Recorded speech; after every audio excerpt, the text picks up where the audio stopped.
Ito ang oras ng panalangin, panalangin para sa pamahalaan. Ang mga petisyon na nilalaman ng panalangin ito ay hinango sa mga katuruan ng salita ng Diyos, ang Biblia. Ang salita ng Diyos mula sa Roma 13, talatang 1 hanggang 2, at unang Timoteo 2, talatang 2 hanggang 3. Ang bawat tao ay dapat pasakop sa mga pinuno ng pamahalaan, sapagkat walang pamahalaang hindi mula sa Diyos, at ang Diyos ang nagtatag ng mga pamahalaang umiiral. Kaya nga, ang lumalaban sa pamahalaan ay lumalaban sa itinakda ng Diyos. Ipanalangin niyo ang mga hari at mga may kapangyarihan para makapamuhay tayo ng tahimik at mapayapa na may kabanalan at tamang pag-uugali. Mabuti ito at nakalulugod sa Diyos na ating tagapagligtas. Naway sabayan ninyo ako sa panalangin ito. Dakilang Diyos at Ama, dahil Ikaw ang nagtalaga ng aming pamahalaan upang pamunuan at isaayos ang aming sambayanan, ipagkaloob mo sa puso ng aming pamunuan na kanilang gawing gabay ang iyong banal na salita sa paglikha at pagsasakatuparan ng mga batas na may buong katarungan. Iyo silang gabayan sa araw-araw nilang pamumuno at pamamalakad sa aming bayan na kanilang mabisang matugunan ang mga pangangailangan ng mga mamamayan at malutas ang mga maraming suliranin ng aming lipunan. Amin ding hinihiling na sila ay iyong bigyan ng pagkakaisa at katapatan sa pagtataguyod ng magandang kinabukasan para sa bawat mamamayan, upang sila ay laging handang isauna ang kapakanan ng sambayanan. Naway kanilang bigyan ng katarungan ang mga mahina at walang lakas, at huwag payagang maapi ang mga mahirap at walang laban. Sa araw-araw, pangalagaan nawa nila ang sambayanan at kanilang iligtas sila sa kamay na masasama. O Diyos, iyong patuloy na palapitin ang kalooban ng aming mga pinuno sa iyo, nang sila ay makapagpamahala na may dunong at integridad at may busilak na puso. Naway sila ay magsilbing modelo ng magandang asal, katapatan, pagtsatsaga, pagkakaisa, katuwiran at pagmamalasakit sa kapwa. Ayon sa iyong kahabagan at kapangyarihan, sila ay iyong pagtibayin sa pagharap sa anumang mabibigat na hamon o suliranin na maaaring dumating muli sa aming bayan, at iligtas mo kami sa lahat ng panganib. Ipagkaloob mo na maharap namin ang anumang hamon ng mapayapa at buo ang loob, dahil ikaw ay kasama namin. Iyong pagpalain at bantayan ang aming sambayanan, at kami ay iyong ilayo at iligtas sa sinamang magtatangkang nakawin o sirain ang aming kapayapaan at kalayaan bilang iyong bayan. Iyong ilayo ang aming mga hukom sa paghato ng hindi makatarungan. Naway sila ay humatol batay sa katuwiran sa lahat ng oras. Gaya ng iyong sinabi sa iyong banal na salita, na ang isang bayan ay matatag lamang kung ang mga namumuno ay makatarungan, ngunit ito'y mawawasak kung sa salapi sila'y gahaman. Ipagtibay mo sa kanilang mga puso ang integridad, kahabagan, pagsunod sa iyong mga utos at tunay na karunungan, upang ang aming pamahalaan ay maging kalugod-lugod sa iyong mga mata, nang ang iyong mga biyaya na pagsulong at paglago ay aming makamtan at mapanatili sa mahabang panahon. Iyong hikayatin ang aming pamunuan at mga mamamayan na palagiang manalangin sa iyo, at ikaw ay aming hanapin habang kami ay tumatalikod sa aming mga kasalanan, upang kami ay iyong pakinggan at patawarin at pasaganahin ang aming bayan. Aming panalangin na magtiwala sa iyo ang aming mga pinuno, sapagkat ikaw ang pinanggagalingan ng lahat ng karunungan at biyaya. Maraming salamat, Panginoon, sa iyong pagtugon sa aming mga dalangin na ito, sa pangalan ni Jesus. Amen.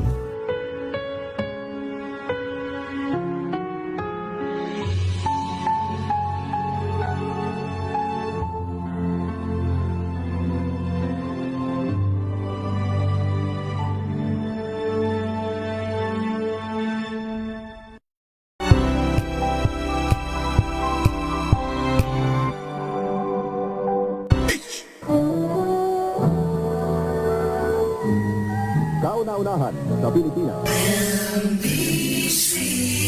Manila Broadcasting Company. DZRH, a proud member of MBC Media Group. 7 minuto na makalipas ang alas 4 ng umaga.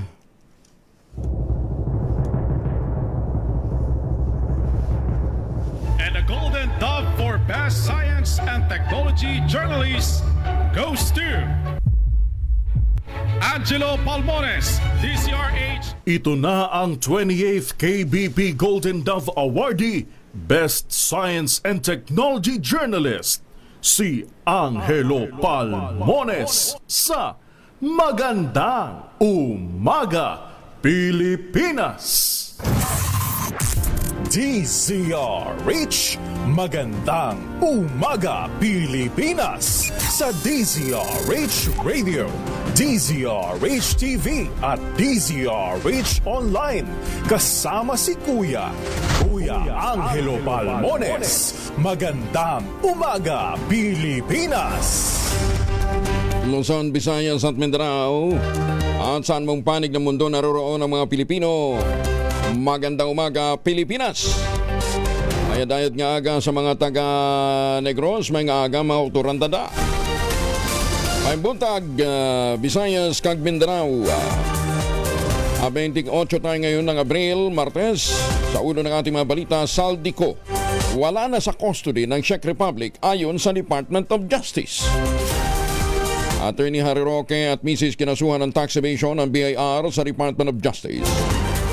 PNP iniimbestigahan kung sino ang nag-leak online ang pangalan ng mga investigador ng Ombudsman. Attorney Manscarpio mistulang inamin ang kahinahinalang bank records ng kasuhan ng Bangko Sentral, AMLAC at ilang kongresista ayon naman sa isang legal expert. DA, Department of Agriculture, nagbabala ng triple global shocks na posibleng makaapekto sa produksyon ng pagkain at kalakalan. Puerto Princesa City at Dagupan City kapwa tinamaan na mapanganib na 46 degrees Celsius na heat index kahapon. Kasama pa rin natin ang buong radyo natin FM nationwide, ang ating mga action radio station sa Luzon, Visayas at Mindanao. 91.7 BNFM Radio sa Cebu at 94.3 FM sa Jensan. Bagong balita, bagong impormasyon. Kasama si Kuya Angelo Palmones. Magandang Umaga Pilipinas. Sa detalye ng mga balita, nakapagdala ng mapanganib na heat index ang Puerto Princesa City sa Palawan at Dagupan City sa Pangasinan. Umabot ng 46 degrees Celsius kahapon Lunes. Ito ang ikatlong sunod na araw na nasa ilalim ng danger level heat index ang Puerto Princesa City. Matapos maitala ang 45 degrees Celsius noong Sabado, 42 degrees Celsius naman itong linggo. Ang heat index ay tumutukoy sa init na nararamdaman ng isang tao kapag pinagsama ang temperatura at humidity ng hangin. Ang tamang init mula sa 42 hanggang 51 degrees Celsius ay tinuturing ng dangerous dahil sa mataas na panganib ng heat cramps sa heat exhaustion na maaaring humantong sa heat stroke. Labi na apat na iba pang mga lugar na nakapagtala naman ng danger level heat index kabilang ang mga sumusunod. Dito sa Naiya, Pasay, 42 degrees Celsius, Macnotan, La Union, 42 din, Apari, Cagayan, Baler, Aurora, Iba, Zambales, gayon din sa QB Point sa Subic Bay, 42 degrees Celsius. 45 degrees Celsius naman ang naitala sa Sangli Point, Cavite. 43 degrees Celsius sa San Jose Occidental, Mindoro. Ako, Director Joel Valera, talaga palang may tinding init dyan. May brownout pa. Aburlan, Palawan, 43. Gayon din sa Cuyo, Palawan, Iloilo City, Catarman, Northern Samar naman, 42 degrees Celsius. Zamboanga City, 42 degrees Celsius din. Buenos Dias, Zamboanga. Butuan City, Sagusan del Norte, 43 degrees Celsius. Ang Sangli Point, Cavite, nakaranas ng mapanganib na heat index sa nakalipas na 5 araw o simula noong April 23. Nakahanda naman ang gobyerno sa pagtugon sa matinding epekto ng El Nino na inaasahang magdudulot ng tagtuyot sa maraming bahagi ng bansa. Sa press briefing, sinabi ni Palace Press Officer Claire Castro na naghanda ang Department of Agriculture at iba pang mga ahensya ng pamahalaan para sa posibleng kakulangan ng supply ng tubig, partikular na sa mga sakahan. Ayon kay Castro, natasa na ng DA ang mga field office nito, bantayang mabuti ang high-risk agricultural area at magpatupad ng localized intervention base sa nakakalip na datos sa mga nakaraang El Nino. Kaya handa po ang DA sa mga konkretong measures, no? Concrete measures para ito ay maagapan. Masantos siya kabasan at tsakaimin sa ating mga kababayan dyan sa Pangasinan, lalong-lalo na sa Asinggan. Muling sumiklab ang sunog sa sanitary landfill sa Nabotas dahilan upang manatiling unhealthy sa sensitive groups ang kalidad ng hangin sa Malabon, Pasay at Valenzuela. Dahil dito, hinikayat ng mga opisyal ng Pasay ang publiko bawasan ang outdoor activities, magsuot ng protective mask upang makaiwan sa masamang epekto ng maruming hangin. Sa kabila nito, bumalik naman sa good at fair levels ang air quality sa karamihan ng bahagi ng Metro Manila. Ayon kay Environment Secretary Juan Miguel Cuna, nahihirapan pa rin ang mga tauhan sa ganap na pagkapula ng apoy dahil sa kakulangan ng kapasidad at kinakailangang kagamitan. Patuloy namang pinapayuhan ng publiko na sundin ang health advisories upang magpatuloy o habang nagpapatuloy ang operasyon sa lugar. Inatake sa puso habang nakapila sa ayuda ng Department of Social Welfare and Development ang presidente ng TODA sa barangay Bacayao, Gimba, Nueva Ecija. Imbis na tulong pinansyal, trahedya ang sumulubong sa pamilya ng 57 anyos na tricycle driver na si Orlando Sebastian matapos itong bawian ang buhay habang nakapila para sa cash aid payout noong Biyernes, April 24. Ayon sa pamilya ni Sebastian, maaga itong nagtungo sa payout center na isang open gymnasium upang i-assist ang kanyang mga membro at sa kabila ng mainit na panahon at siksika ng mahigit 1,000 benepisyaryo, masaya pa umanong nakikipagbiruan ang biktima. Yan man bandang alas 10 ng umaga, biglang nahilo, nagsisure si Sebastian. Bagamat mabilis na naisugod sa ospital, hindi na ito umabot ng buhay. Ayon sa kanyang asawang si Lorena, kamakailan lamang ay napagalamang may problema sa puso ang biktima at pinagbabawalan na sa mabibigat na trabaho. At tatandang hindi itong unang pagkakataon na may namatay sa pila sa ayuda.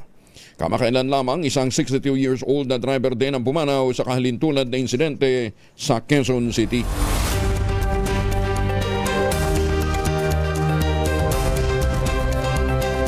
Maganda umaga kay Attorney Harry Roque dyan po sa Europa. Naglunsad naman ang Bureau of Customs ng I Am BOC Movement, isang values-driven program na bahagi ng mas malawak na Integrity, Accountability and Modernization Program ni Customs Commissioner Ariel Nepomuceno. Layunin ng programa na mahikayat ang lahat ng mga opisyal at mga kuwani ng ahensya na magkaroon ng kolektibong responsibilidad sa pagpapatatag ng integridad sa bawat transaksyon. Nakasentro ang I Am BOC Movement sa paniniwalang ang tunay na pagbabago ay nagsisimula sa bawat individual. Ayon pa kay Commissioner Nepomuceno, ang pamumuno ay hindi nasusukat sa ranggo, kundi sa panunugutan, dedikasyon at kabutihan ng lahat. Bagong balita, bagong impormasyon. Kasama si Kuyang Angelo Palmones. Magandang umaga, Pilipinas!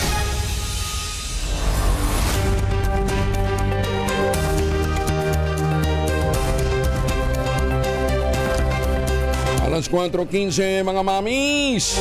Mga mamis, laundry day today ha. Kunot no ka ba kapag makapit, madikit at malupit ang mantsa?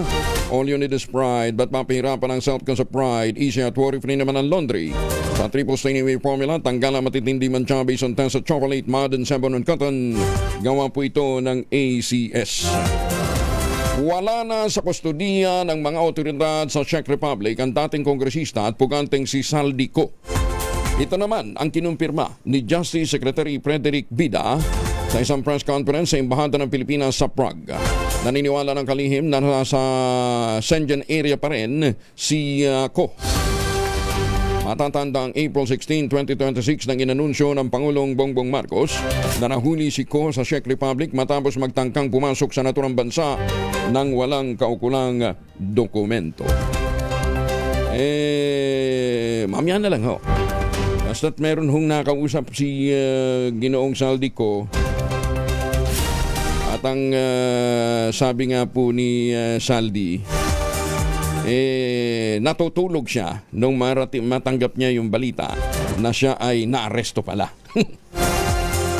99% ang kumpiyansa ng Department of Justice na mapapauwi ng Pilipinas ang puganteng dating kongresistang si Saldico. Sinabi ito ni Justice Secretary Frederick Bida sa isang press conference sa Embahada ng Pilipinas sa Prague kasabay ng pagkumpirmang wala na si Ko sa kustudiya ng Czech Republic. Ganman, hindi tiyak ng kalihim kung mapababalik sa bansa ang dating kongresista ngayong taon dahil maraming faktor na dapat ikonsidera. Si Ko ay nahaharap sa kasong graft at malversation kaugnay ng multi-billion peso flood control scandal. Hindi nyo nga alam kung nasaan, paano nyo pa mapauwi. Naninindigan din ang Malacanang walang mali sa ginawang pag-aanunsyo ng Pangulong Bongbong Marcos hinggil sa pagkakaresto kay dating Congressman Zaldico sa Czech Republic. Reaksyon ito ng palasyo matapos ang akusasyong fake news.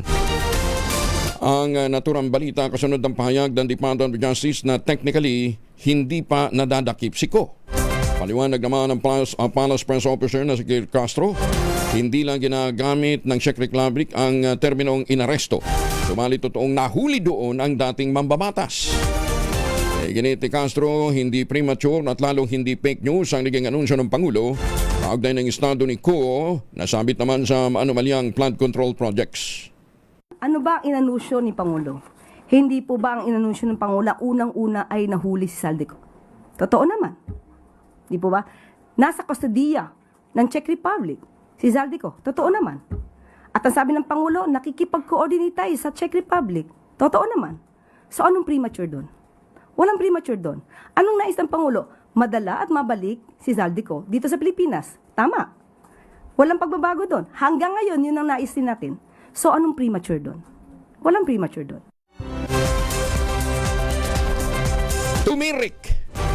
Tumirik ang isang dump truck sa bahagi ng southbound lane ng EDSA Ortigas flyover matapos maplat ang gulong ngayong madaling araw ng Martes.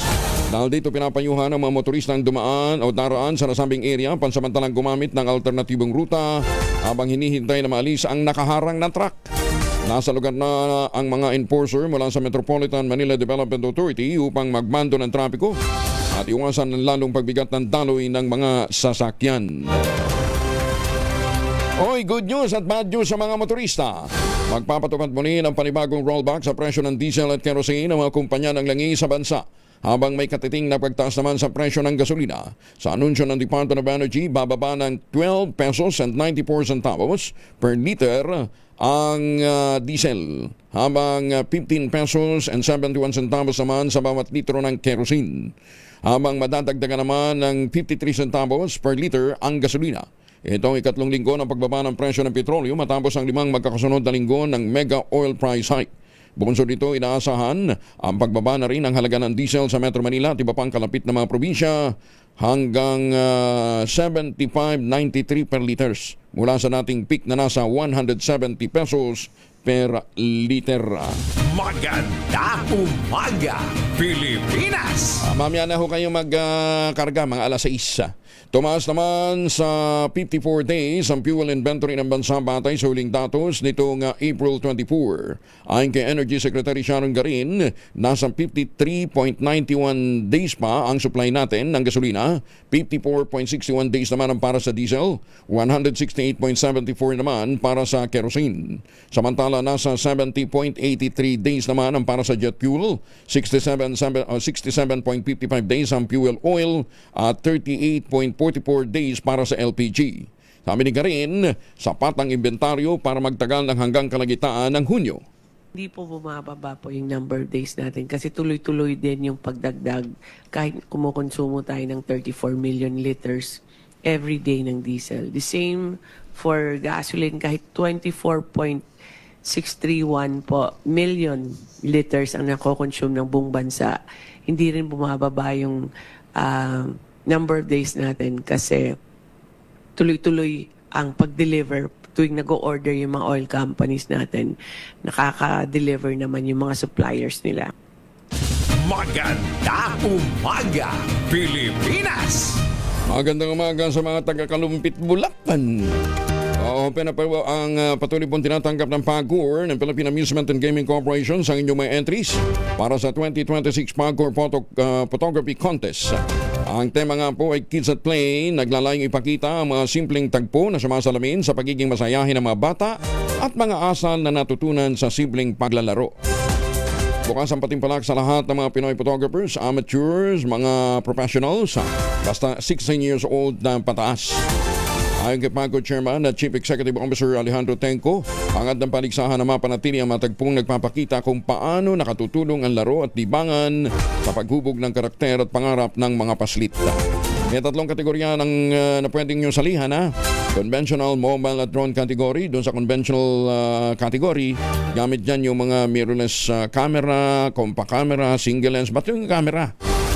Pagkatapos ang premyo ho niyan ay 100,000 pesos plus trophy para sa top 8 na mga mananalo. Doon naman sa mobile at drone categories, ang pipiliin ay tigwa 8 din. Yung tigwa 8 ay mananalo ng tig 50,000 pesos plus trophy. Siyempre merong consolation prizes. Deadline of submission, June 30, 2026.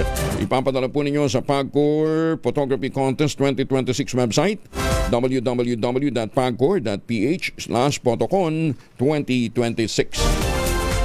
Ang mahilig sa patintero nung bata pa, wala pa siya sa Washington. Si Joyjon Valerite Acon makakasama natin. Joyjon, good morning! Magandang umaga, Kuya Angel, mga kababayan. Sa kanyang unang paghaharap sa korte ngayong araw na ito, isyal nang sinampahan ng kasong attempted assassinations laban kay US President Donald Trump ang lalaki nagtangkang mamaril sa White House Correspondents Association's dinner ito nakalipas na gabi ng Sabado dito sa Washington, D.C. Nakasuot ng asul na jumpsuit at malumari na nagsalita ang inakusahang suspect sa mamaril na si Cole Thomas Allen, 31 taong gulang, guro at isang engineer mula sa California. Maiksi lang at mabilis ang nasabing unang paghaharap, Kuya Angel, sa isang federal judge na si Magistrate Judge Matthew Starboe. Samantala sa bagong labas na probable cause affidavit, nakuha mula sa suspect ang isang 12-gauge pump action shotgun at isang Rock Island Armory 1911 38 caliber pistol nang siya ay maresto. Nakuha din sa kanya ang ilang army knives at lumalabas din sa mga record ng firearms transactions na binili niya ang shotgun noong August 2025 at ang pistol naman ay noong October 2023 mula sa magkaibang gun dealer sa California. Detalyado, Kuya Angel, mga kababayan, sa affidavit ang naging biyahe ni Allen bago ang nasabing insidente. Martes hanggang Huwebes mula sa kanyang tirahan malapit sa Los Angeles, California, sumakay siya ng tren at nakarating sa Chicago ng Huwebes. Biyernes na po, 1:00 ng hapon, sumakay muli siya ng tren at dumating dito sa Washington, D.C. Biyernes, 3:00 ng hapon, makalipas ang 2 oras, nag-check-in siya sa isang kwarto sa Washington Hilton Hotel at lumalabas na nag-book siya roon ng 3 gabi mula Biyernes hanggang Linggo bago mangyari ang tangkang pamamaril. Habang nakabinbin ang hearing, Kuya Angel, sa darating na Huwebes, isang pandinig ang gagawin upang matukoy kung siya ay karapat-dapat para sa anumang uri ng pagpapalaya o tinatawag na pre-trial release bago ang paglilitis. Hindi na kinakailangan magpasok ng plea ni Allen sa pagtatapos ng maikling pandinig ngayong araw na ito ay Judge Starboe at itinakda sa Mayo 11 ng taong kasalukuyan ang preliminary hearing ng suspect. At yan ang update live mula dito sa Washington, D.C., USA. Ako naman si Joyjon Valerite Acon ng radyo natin, nag-uulat para sa DZRH. Una sa Pilipinas, una sa Pilipinas. Wala bang ginawang testing sa kanyang mental stability? Wala pa, Kuya Angel. At sa aking pagkakaalam ay gagawin pa yan sa darating na Wednesday o bukas bago ang hearing sa nakatakda naman sa Thursday kung siya po ay pansamantalang alalayain. Wala din na-establish na link sa kung kanino man o anumang grupo. So he was acting on his own. Wala pa, Kuya Angel. Yan ay napapatuloy po ang investigasyon sa mga oras na ito. Magkano ngayon ang presyo ng gasolina dyan? Biglang seguy. Yun ang pinakamagandang balita ngayon. Tumaas ng konti, Kuya Angel. 92 kada barilis po ang crudo sa mga oras na ito. At sa kabuuan po, ang gas ay $4.06 pa rin. Pero sa California po, mataas pa rin po ng $5.91. Hindi, 92 from magkano? Sabi mo tumaas, magkano ba dati? 90, kahapon. 90 lang kahapon. Oo, ngayon po ay 92. Naku, di pa, pataas na naman, ano ha? Oo. Ano nag-trigger? Siguro yung pagdating ngayon sa mga oras na ito ni King Charles III. Kasi tumuloy. Ngayon ang seguridad dito sa amin sa Washington, D.C. Dahil dumating po dito si King Charles III at ang kanyang asawa na si Queen Camilla para sa historic na pagbisita dito po sa Washington DC. Despite despite the shooting tuloy pa rin siya. Correct. Tuloy pa rin. Oh. Ilang araw si Ninong Charles diyan? Si Ninong Charles, 3 araw siya. 3 araw. Marami pa siyang mga engagement. Yun lang ang binabanggit sa amin sa mga oras ito sa mga media, pero maaaring mag-extend pa ito. Okay. Pero anong purpose ng kanyang bisita? Ito ay kaugnay sa 250th anniversary ng Amerika at marami pang ibang pag-uusapan. Si King Charles III Okay. at of course ang presidente ng Amerika na si President Donald Trump. Walang kinalaman sa Strait of Hormuz Abangan ang susunod na kabanata. O kasi di ba karamihan ng mga insurance company nakabase sa UK? Correct. At maaaring may sidelight na ganon, pero abangan po natin yan. Kasi karamihan ng mga barko hindi makapaglayag, hindi naman dahil sa takot sila na mabomba, kundi wala silang insurance. Di ba? Isa yun sa mga dahilan kung bakit hindi naglalayag yung ibang mga tanker dahil nga sa maraming insurance company na nakabase sa UK ang nag-withhold na ng kanilang mga insurance policy. Anyway, Joy John, maraming salamat sa updates. Balik sa iyo, Kuya Angel. Si Joy John Balarite ako live mula po sa Washington, D.C. Maganda umaga, Pilipinas! Ay, 28 na makalipas ang alas 4 ng umaga mga misis. Amoy araw ba si Mr. pag-uwi galing ng trabaho? Abay dalian sa germ sa katawan nila para labanan ang amoy araw at amoy pawis gumamit ng Shield Bath Soap regularly. Unbeatable ang Shield sa paglaban sa germs versus another brand may shea butter. Pampalambot ng kuti sa presyong abot kaya 12.50 SRP. Kaya naman recommended ito ng Philippine Nurses Association. Kaya mga misis ay challenge you, subukan ng Shield Bath Soap galit sa sakit, may malasakit, sulit na sulit. Maganda umaga, Pilipinas! Dragden sa Pantukan, Davao de Oro, nabuwag, may 4 na nahuli. Detalye ng balita mula kay Jun Sotel mula sa Action Radio Davao. May butag mo, Jun.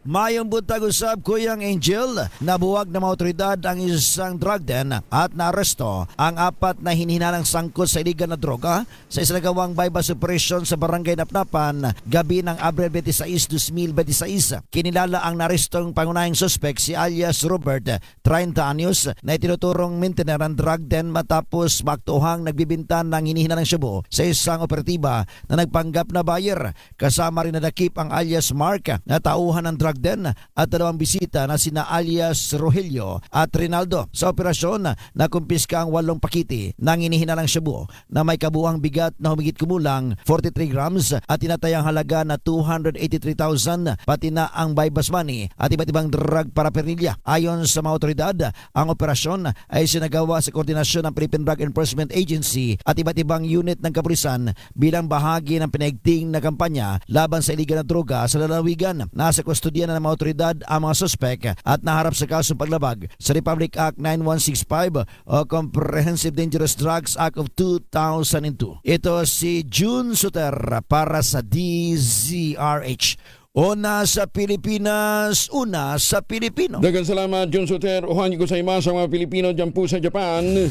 Maganda umaga, Pilipinas! Live naman sa isa pang bahagi ng Europa. Kasama natin ngayon si Attorney Harry Roque. Attorney, magandang umaga po sa inyo. Kumusta na ho kayo? Ay, magandang umaga Pilipinas, magandang umaga Angelo. Mabuti naman po, no? Nasa mabuting kalusugan at syempre, nagnanais na makauwi, nag-aantay na mawala ang mga bangag. Okay, and maghahating gabi pa lang dyan, di ba? You're 4 hours behind. Maghahating gabi pa lang. Maghahating gabi. Anong oras na ba ngayon dito? Alas 10:30. Ayan, okay. So, bago kayo matulog, may mga bagay lang ho kasi kaming ibig makumpirma. Ang sabi kasi ni Congressman Saldico, nung matanggap niya yung balita na siya ay naaresto, siya pala ay natutulog. Natutulog daw siya. Tapos, pangalawa, ang sabi niya, immediately, ang una niyang nakausap, may tumawag daw sa kanya at nakausap niya para kumpirmahin na hindi siya nahuli, ay tumutugon sa pangalang Harry Roque. Totoo bang tinawagan niyo siya? Well, siya naman po ang nagsabi niyan. So, totoo po yan, no? Pangalawang beses ko na sinabi, kinumpirma ko na fake news ang sinabi ng ating presidente Kasi nga, nakausap ko siya at sinabi niya na hindi siya arestado, siya ay malaya at siya ay nasa mabuting kalagayan. Nagpunta ba siya ng Prague? Nung nag-usap ba kayo, sinabi ba niyang nasa Prague siya? Alam mo, Angelo, kami talaga kung nag-uusap, hindi ko tinatanong kung nasaan siya. Tinatanong ko lang kung siya ay nasa mabuting kalagayan, kung siya ay may mga pangangailangan. At palagi ko siyang pinapaalalahanan na kinakailangan kumuha siya ng asylum dahil yan ang ultimate protection. No?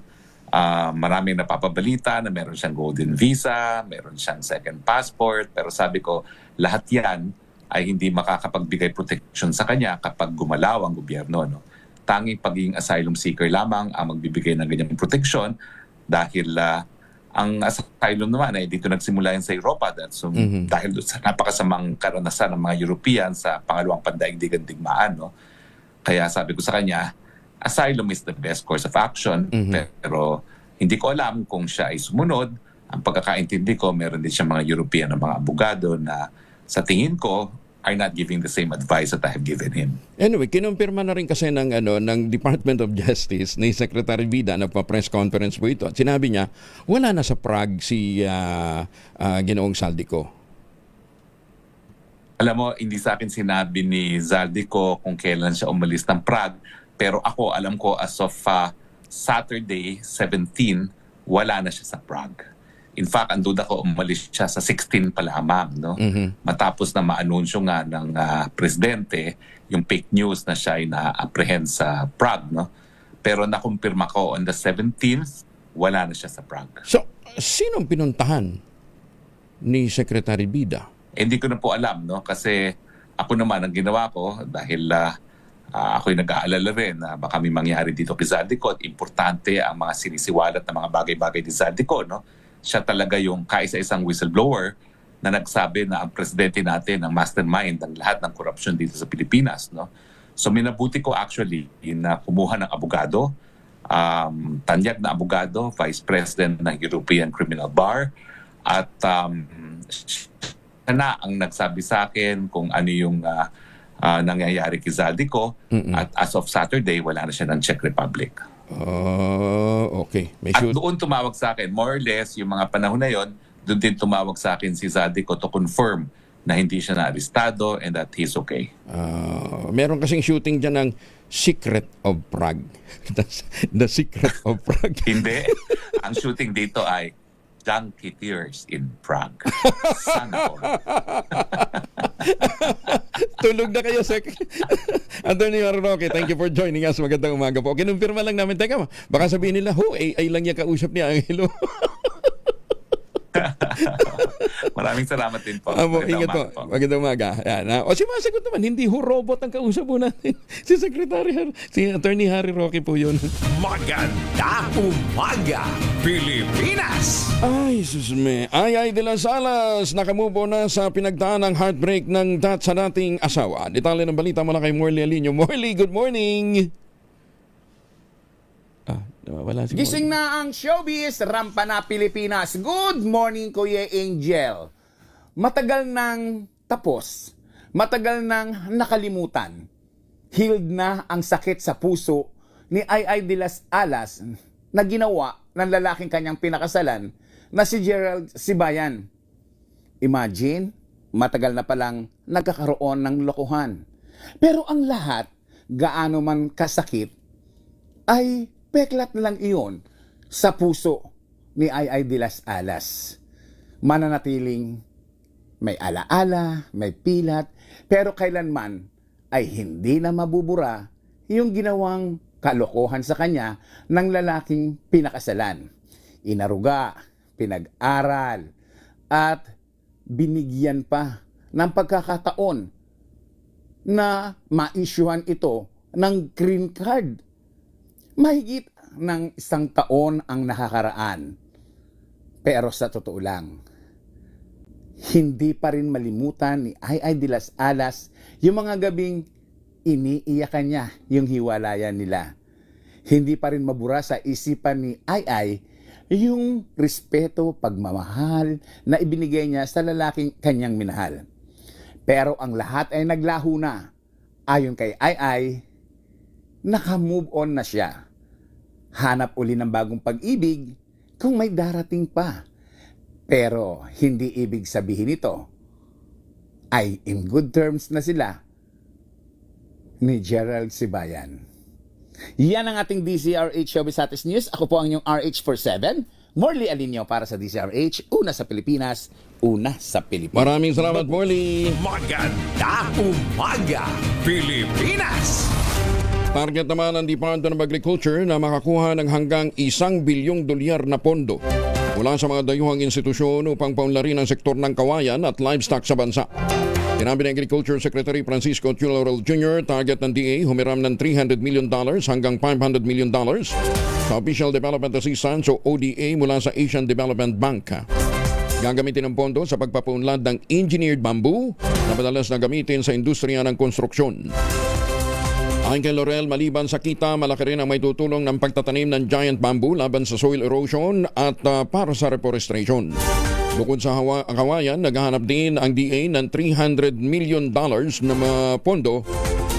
Pwede umabot ng hanggang kalahating bilyon, $500 million na loan mula naman sa Export-Import Bank of Korea para sa Livestock Infrastructure Modernization and Enhancement Program dahil sa marami pa niyang kailangang infrastruktura para sa livestock sector upang maging moderno at maging epesyente. Kaya nga ang ating panawagan sa ating pong mga suki, magtanim ng kawayan para sa kalikasan at kabuhayan. Alam mo ninyo, sa dami ng kalbong bundok ho natin, isa ho sa pinaka-epesyenteng programa sa halip na waldasin yung pondo ng National Greening Program, mag-develop ho tayo ng bamboo plantation. Nakakalungkot na yung ibang bansa, ganito na ho ang focus. Pero dito ho sa atin, maraming nakalipas na administrasyon, wala pa rin hong programang talagang sincero para po sa bamboo propagation. Kaya nagpapasalamat tayo kay Congressman Ador Plato dito po sa Bulacan dahil po sa kanilang malawakang pagtatanim ng kawayan dyan po sa watershed area ng Angat at Norsagaray. 6 na NPA sumuko sa kapulisan sa Eastern Visayas. Mga baril at bala isinuko rin. Detalye ng balita mula kay Jimmy Angay-Angay, Aris 32, maupay nga aga, Jimmy. 6 na miyembro ng Communist Group sumuko sa mga kapulisan sa Eastern Visayas. Ito ang sinabi ni Police Regional Office 8 Regional Director Brigadier General Jisung Kaboy. Naganap ang sunod-sunod na pagsuko mula Abril 24 hanggang Abril 26 bilang bahagi ng pinaigting na kampanya kontra insurgency ngayong taon. Kabilang sa mga sumukong mga individual mula sa Eastern Samar, lalawigan ng Leyte at Northern Samar na dati umanong kaanib ng iba't ibang unit ng Eastern Visayas Regional Party Committee. Kasabay nito may ilang sumuko rin na nagsurrender ng mga baril at eksplosibo, kabilang isang kalibre 38 na baril at mga bala, rifle grenade. Ayon kay General Kapoy, patunay na ito matagumpay na tuloy-tuloy na operasyon at pagkipag-ugnay sa komunidad upang matuldukan na ang armadong tunggalian sa Eastern Visayas. Sa kasalukuyan na sa kustodiya ng mga otoridad ng mga sumuko para sa dokumentasyon at posibleng pagpasok sa Enhanced Comprehensive Local Integration Program o ECLIP ng pamalaan. Patuloy naman panawagan ng pulisya sa iba pang mga miyembro ng armadong grupo na sumuko at makipagtulungan para sa kapayapaan. Mula dito sa DYVL Action Radio Tacloban, ito si R32 Jimmy Angay-Angay para sa DZRH, una sa Pilipinas, una sa Pilipinas. Salamat, Jimmy. Inimok naman ni Senator Bongo ang Philippine Health Insurance Corporation na mag-isip ng mga programa upang magamit ang mga Pilipino ang pondong pangkalusugan. Ginawa ng Senador ang panawagan bilang Vice Chairman ng Senate Committee on Health sa kanyang pagdalo bilang Guest of Honor ng National Convention of Optometrists Association of the Philippines. Ito ay matapos na muling maungkat ang kontrobersyal na excess fund o sobrang pondo ng PhilHealth na ilipat at ginamit sa ibang mga proyekto ng gobyerno noong 2024 napunta sa flood control. Ikinatuwa naman ng senador ang naging tugon ng PhilHealth sa napag-aaralang magkaroon ng coverage ang ilang medical at assistive devices tulad ng reading glasses, wheelchair, postiso at iba pa. Muling ginit ni Senator Go na hindi dapat na patulugin ang pondo ng PhilHealth dahil pera ito ng taong bayan at dapat lamang na ibalik sa kanila sa pamamagitan ng maayos na medical services. Samantala, sa harap ng tumitinding ingay sa politika, nanawagan din ng senador na isang tabi muna ang issue, tutukan ang impact ng global oil crisis. Ang dasal ko po sa panahon ngayon ang pagkakaisa ng lahat.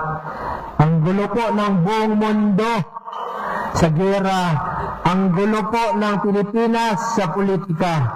Pag magulo ang politika, ang nadadamay po ang taong bayan. Nasasakripisyo ang pagseserbisyo.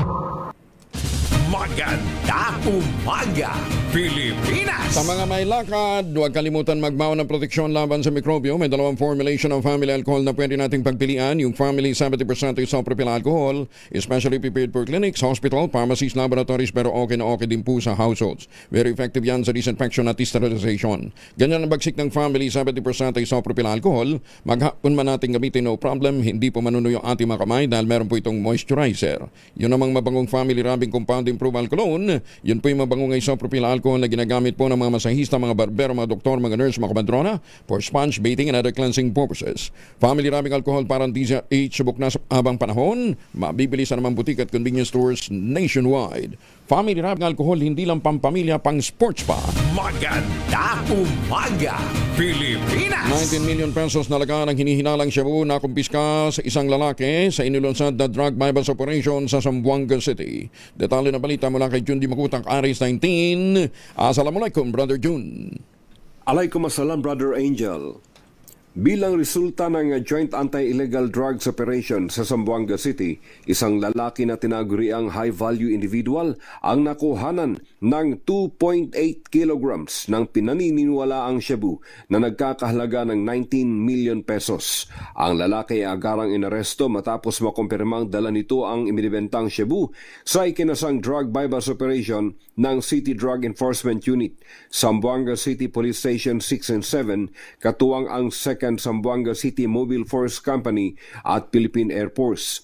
Ayon sa PNP, ang inaresto ay isang 34-year-old na lalaki, may mga asawa at residente ng Laha, Lungo, Sulu. Nakuha mula sa suspect ang 3 vacuum-sealed transparent plastic packs na naglalaman ng pinaghihinalaang shabu. Upang makumpirma ang hinala, isinumite ng PIDEA ang mga nakumpiska sa Forensic Unit 9 para sa lab test o itong lab analysis. Habang ang inarestong drug suspect ay nasa kustodiya ng Zamboanga City Police Office, habang inihahanda ang mga kaukulang kasong isasampa laban sa kanya. Mula sa Central Mindanao, RH19, Jun Di Makutak, DZRH, una sa Pilipinas, una sa Pilipino. So, Jun, maraming salamat. Ang legal status niya, may mga asawa. Naalala ko tuloy, meron isa hong general, balik Islam. Balik Islam tong general. Kilala nyo ito. Piling pogi itong general na ito balik Islam. si general, alam ba ninyo, merong girlfriend na Navy Reservist? Hindi niya itinatanggi, dinidisplay niya yun Tapos meron din itong condo dyan po sa BGC. Iba din na nakatira. Pero tabi nila, sir, grabe ka naman may Navy Reservist na, meron pang nasa BGC. Sabi daw ni sir, kaya naman, kulang pa nga yan may 5 pa. Maganda umaga, Pilipinas! Hindi kaya doon napupunta yung Intel Punch? Tumutok sa DZRH at manalo ng instant 1,000 pesos sa Malakas promo kasama ang Pride Detergent. Malakasan ang makinig at manood sa DZRH! Ang tropa po ni Sherwin Alparo kasama ang Pride Detergent ay nandyan sa Barangay Pulang Lupa 2, Las Piñas City. Ulitin natin sa mga taga-barangay Pulang Lupa 2, Las Piñas City. Lakasan ninyong mga radyo at telebisyon. May tropang pogi dyan. Ayan, tropang pogi, hindi piling pogi. Ready na ba kayong tandaan ang ating Word of the Day para manalo ka ng DZRH Mini Component? Eto na! Jose Ramon Ulad, dyan sa New Jersey, ang ating word of the day ay calumny. Calumny. Sa Tagalog daw po ay paninirang puri. Sa Ilocano panangpabasul. Panampabazul. Sa Cebuano, pabutang-butang. Ayan. Butangin na dong. Parang ganon. Maganda umaga, Pilipinas! Yormes Comoreno, sa mga kriminal, hindi titigil ang Maynila sa pagtugi sa inyo. Parang pelikula, no ha? Detalye ng balita mula kay Boy Gonzales. Aris 29, Boy, action! Kuya Angel, muling nagbabala si Manila Mayor Isko Moreno Dubagoso sa mga kriminal sa lungsod at tiniyak na hindi titigil ang pamahalaan at Manila Police District sa pagtugis sa mga lumalabag sa batas. Ito'y matapos maaresto ang 4 na suspects sa magkakaiwalay na hold up at snatching sa Maynila. Sa Talk to the People New York, may kasama si Manila Police District Brigadier General Arnold Santiago. Sinabi ng alkalde na lahat ng krimen, maliit man o malaki, ay agad na inaaksyonan upang mabigyan ng hustisya ang mga residente. Sabi ng alkalde, maging mga ulat at video na ipinopost sa social media ay binabacktrack ng mga otoridad sa tulong ng publiko upang mapabilis na matukoy ang mga suspect. Pinasalamatan din niya ang mga netizens at mamamayang nagbibigay ng informasyon sa pulis at tiniyak na poprotektahan ang kanilang pagkakilanlan. Binigyan din pa ng alkalde na karapatan ng bawat Manileño at mga bumibisita sa lungsod na mamuhay ng ligtas, maayos at panatan. Ito si Boy Gonzales para sa Disa, Arizona sa Pilipinas, una sa Pilipino. Maraming salamat, Boy. Maganda umaga, Pilipinas! 47 na makalipas ang alas 4 ng umaga, nagpapala si Agriculture Secretary Francisco Chu Laurel Jr. nahaharap sa hindi pangkaraniwang pagsasama-sama ng mga panganib sa pandaigdigang agrikultura dala ng climate change, geopolitical tension at pabalik-balik ng mga sakit na maaaring magpabago sa sistema ng pagkain at sumubok sa kakayahan ng gobyerno na tugugon. Sa kanyang talumpati sa post-ministerial workshop nitong nakalipas na linggo, kasunod ng 14th World Trade Organization Ministerial Conference, sinabi ng kalihim, mas magiging mahirap ang trabaho ng Department of Agriculture sa gitna ng nagpapatong-patong na krisis na nakakaapekto sa produksyon at kalakalan. Tinukoy nito ang pabago-bagong pattern ng panahon dulot ng climate change, kabilang ang umuulit na cycle ng El Nino at La Nina na nakakagambala sa schedule ng pagtatanim at anihan, ang pagbabago ng panahon na nagpapalala sa pabalik-balik na sakit sa hayop tulad ng African swine fever at bird flu na patuloy ding nakakaapekto sa supply at presyo ng mga hayop. Binigyan din ni Secretary Chu Laurel ang geopolitical disruption, kabilang ang gera sa Ukraine at epekto ng pandemya na nakakaapekto sa katatagan ng supply chain at panapanahong paghihigpit sa pag-export ng lahat ng pangunahing kalakal. Sinabi din ng kalihim na ang mga dahilang ito ay hindi na bukod sa mga pangyayari, kundi bahagi na ng mas malawak na pattern ng kawalang katiyakan sa buong mundo. Mula sa kanyang pananaw bilang dating negosyante, sinabi ni ng kalihim, ang antas ng kawalang kasiguruhan ay hindi na bago. Sumalit ang lakas at dalas ng pagbabago ay lumalala. Kaya sabi niya, kinakailangang mas matalino tayo, mas maging handa tayo. Kaya po sa ating mga kababayan na pabalik ng Pilipinas, abay tangkilikin ho natin ang produktong gawang atin. Kaya halimbawa ng Tangerine Chocolate. Ang Tangerine Chocolate po ay brand ang mga magnaniyog ng mga magsasaka dyan po sa lalawigan ng Quezon. Sa tulong po ni Dr. Helen Tan, yung po mga planting material ng kakao galing Davao. Hinakot po ito para maitanim dyan po sa mga sakahan sa lalawigan ng Quezon. Kaya ngayon ay nagpuproduce na husila ng dikalidad na kakao beans, pinaprocess para maging Tangerine Chocolate. Available yan sa 0919-095-5935. May mahigit 10 variants po ang Tangerine Chocolate na mga raw material. Galing din po sa ani ng ating mga magsasaka. I-check po ninyo sa tangerine.chocolate.ph. Ang sabi nga po ni Dr. Helen Tan, sino bang magmamalasakit sa Pilipino kundi ang kapwa Pilipino? Kaya sa bawat tangkilik natin ng Tangerine Chocolate, pinalalakas natin ang loob ng ating mga magsasaka, pinalalakas natin ang ating lokal na ekonomiya.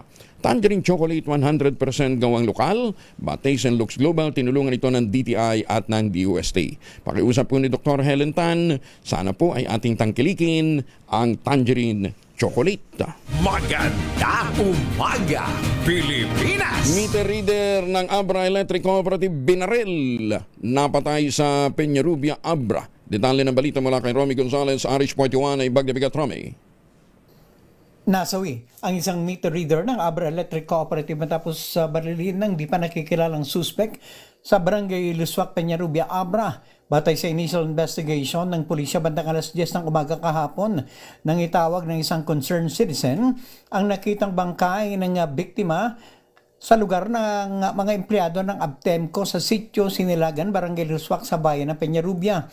At ayon sa Peñarubia Municipal Police Station, sa pagdisponde ng kanilang mga personal na datnan nila ang bangke ng biktima sa tabi ng sinakyan nitong motorsiklo na duguan at may tama ng bala sa likod na tumagos sa dibdib. Lumilitaw sa report na pupunta sana para mag-meter reading ng electric meter ng transmitter site ng GMA ang biktima na nakilalang si Bernard Colette, 53 anyos, residente sa Zone 4, Bangged Abra at meter reader ng Abreco.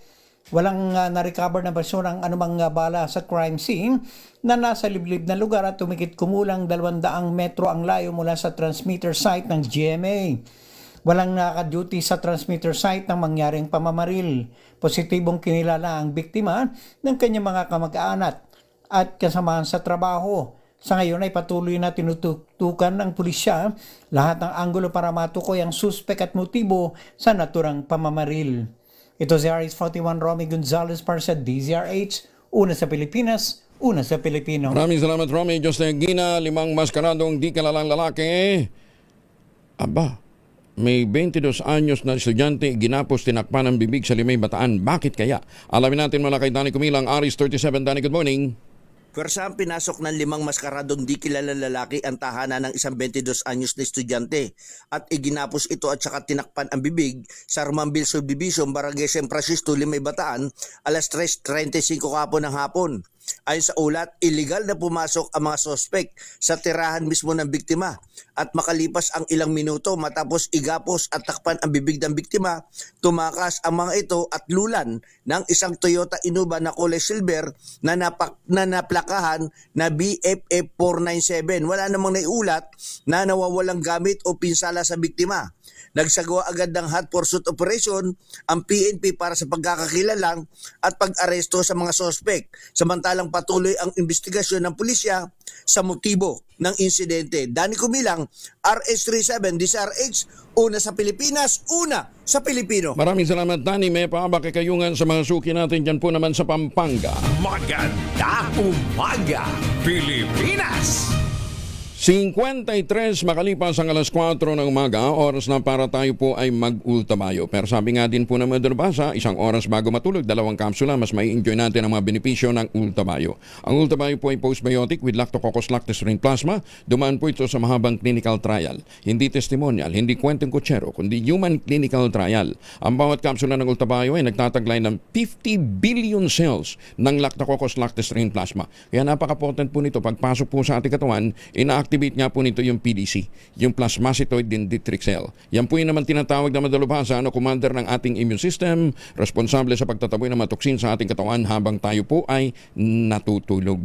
Kaya ang ultamayo po ay nakatutulong para ma-achieve natin ang magandang tulog. Pagka may magandang tulog, may magandang gising. May panlaban tayo sa puyat, pagod at stress. Ilan lamang yan sa mga benepisyo po ng ultamayo. Kung may mga concerns pa ho kayo, mag-text ho kayo sa 0931-033-2871. Meron ho tayong mga medical experts na nakastambay niyan. Ang ultamayo ay registrado sa Food and Drug Administration, halal certified.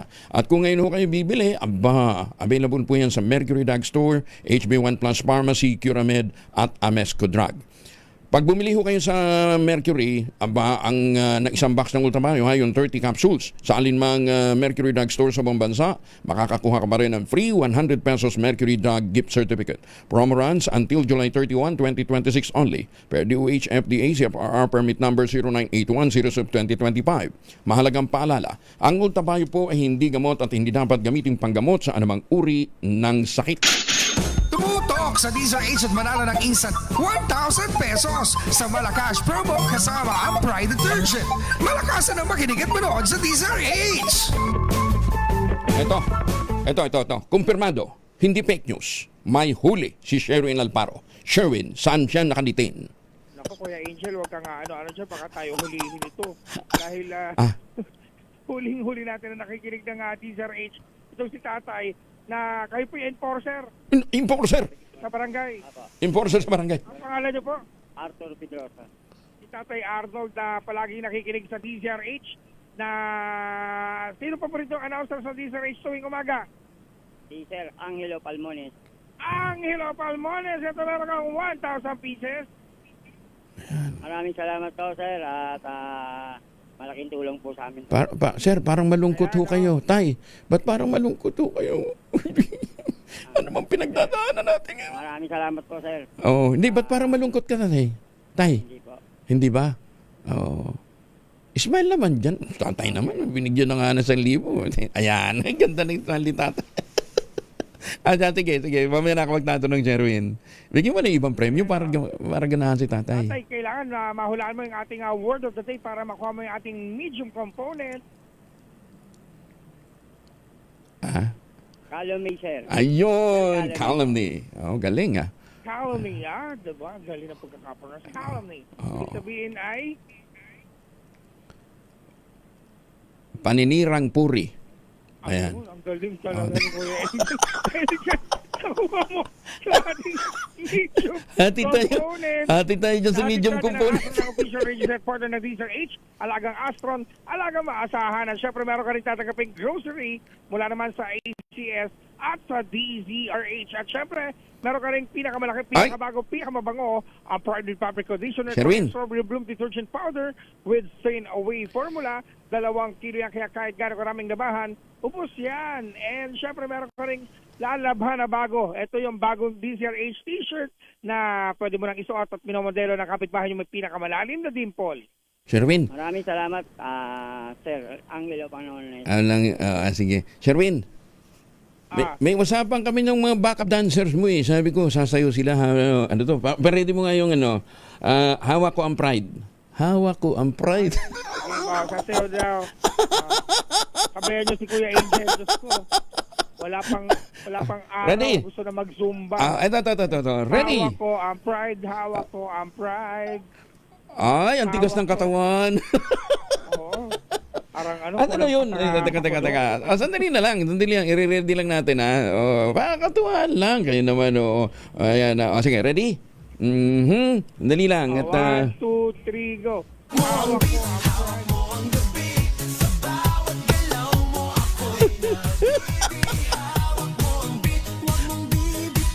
Ayan. Ay, talo tayo ni tatay. Galing tumira, Parang hindi naman bit yung hawak nyo. Parang gout ang hawak nyo. Ano? Parang gout. Hawak ko ang gout. Hawak ko ang gout. Sherwin, personalan naman yung ginagawa mo Pambira ka naman Sabi, pride ang ating pride ang pinag-uusapan natin dito. Gout naman ang pinipilit mo. Galing tumira ni tatay Tay. Ulit tayo na lang. Mabigat yung pride Ayan. Ulit.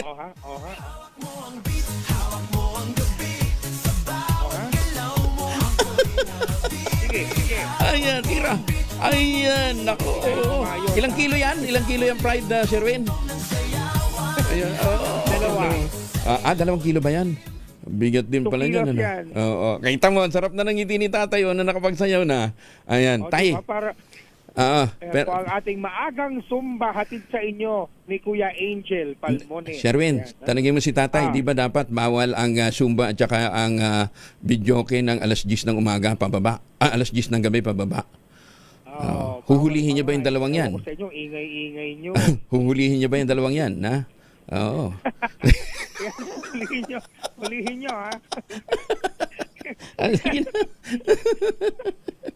Okay. Ayaw pa talaga tumigil. Hawak po ang kita mo. Feel na feel ni tatay. Ilan taon na ho kayo uli? Ilan taon na kayo? 55 po. 65? 65 ha? 55?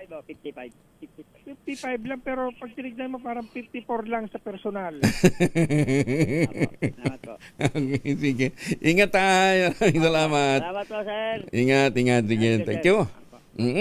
Dapat pala ganun, Kuya Angel, tuwing umaga pasasayawin natin yung winner. Oo. Hanggang sa mapagod kayo.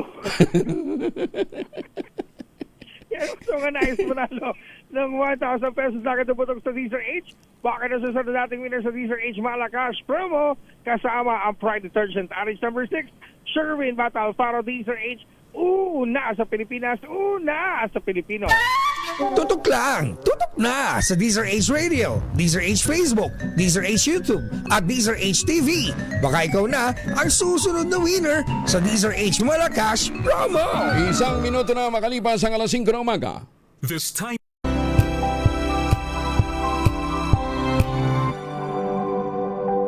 Sa loob ng 86 na taon, DZRH DZRH ang naging kaagapay ng mga Pilipino sa balita, sa serbisyo at sa bawat kwento. 86 na taon ng tiwala at sa mga darating pang taon, mas pinalakas at mas pinagtibay para sa Pilipino. DZRH. Una sa Pilipinas, una sa Pilipino. Serbisyong tapat sa'yo, DZRH. Sama si Kuya Angelo Palmones. Magandang umaga, Pilipinas! Mga nakakalimot Martes tayo ngayon, 28 po ng Abril 2026. Ibinasura ng Office of the Ombudsman ang reklamong grave misconduct laban kay Deputy Speaker Alfredo Albi Benitez at mga membro ng sangguniang panglungsod kaugnay ng pagbili ng umano'y overpriced na 74.7 hectares na lupain sa Barangay Granada, Bacolod City noong 2023.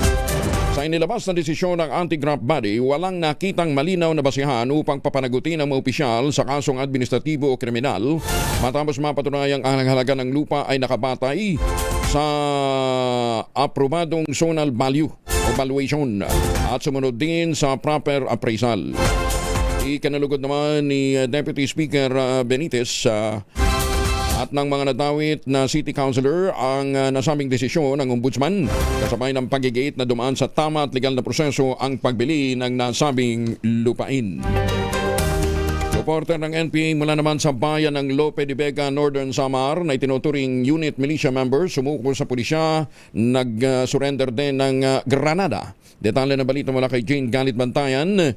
Aris 34, Jane, may buntag. Isang miyembro ng unit militia mula sa bayan ng Lope de Vega, Northern Samar ang sumuko sa Lope de Vega Police.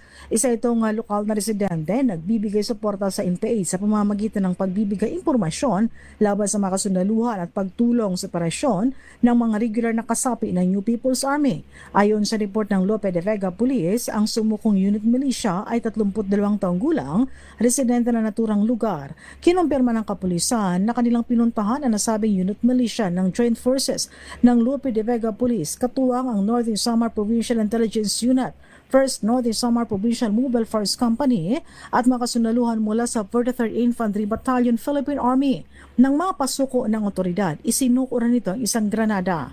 Tiniyak naman ng PNP na makakatanggap ito ng tulong sa pamahalaan pagkatapos sumailalim sa mga proseso. Tuloy-tuloy naman ang mga negosasyon ng otoridad sa mga listadong NPA o mga nagsisilbing supporters o lookout ng New People's Army upang mahikayat ang mga ito ng pagbabalik pamahalaan. Mula sa Aksyon Radyo Katarman, RH34 Jane Galit Bantayan ng DZRH. Una sa Pilipinas, una sa Pilipino. Daghang salamat, Jane Galit Bantayan. Inikayat naman ng Department of Health ang mga magulang pabakunahan ng mga anak laban sa mga sakit na maaaring maiwasan. Kasabay ito ng pagdiriwang ng World Immunization Week kung saan naglunsad ang Department of Health Metro Manila Center for Health and Development ng isang malawakang immunization drive sa makabagong San Juan Chapter. Layunin ng aktibidad na mabigyan ng proteksyon ang 240 individuals laban sa iba't ibang sakit gaya ng tigdas, polio, pertussis, pneumonia, human papilloma virus o HPV at tetanus, diphtheria para naman sa mga buntis. Kasama na natin si G. Herrera mula sa radyo natin Gimba. Ma'am G, good morning. Yes, sir. Magandang umaga, Sir Angel. Magandang umaga po. Kinumpirmahan ng pamilya ng namatay na to, the President, dito sa bayan ng Gimba, Nueva Ecija, na nagbigay na ng tulong pinansyal ang DSWD para sa burial services at gasto sa lamay ng namayapang si Orlando Sebastian na inatake sa puso habang nakapila ito para sa 5,000 cash aid payout ng mga tricycle driver noong nakaraang Biyernes.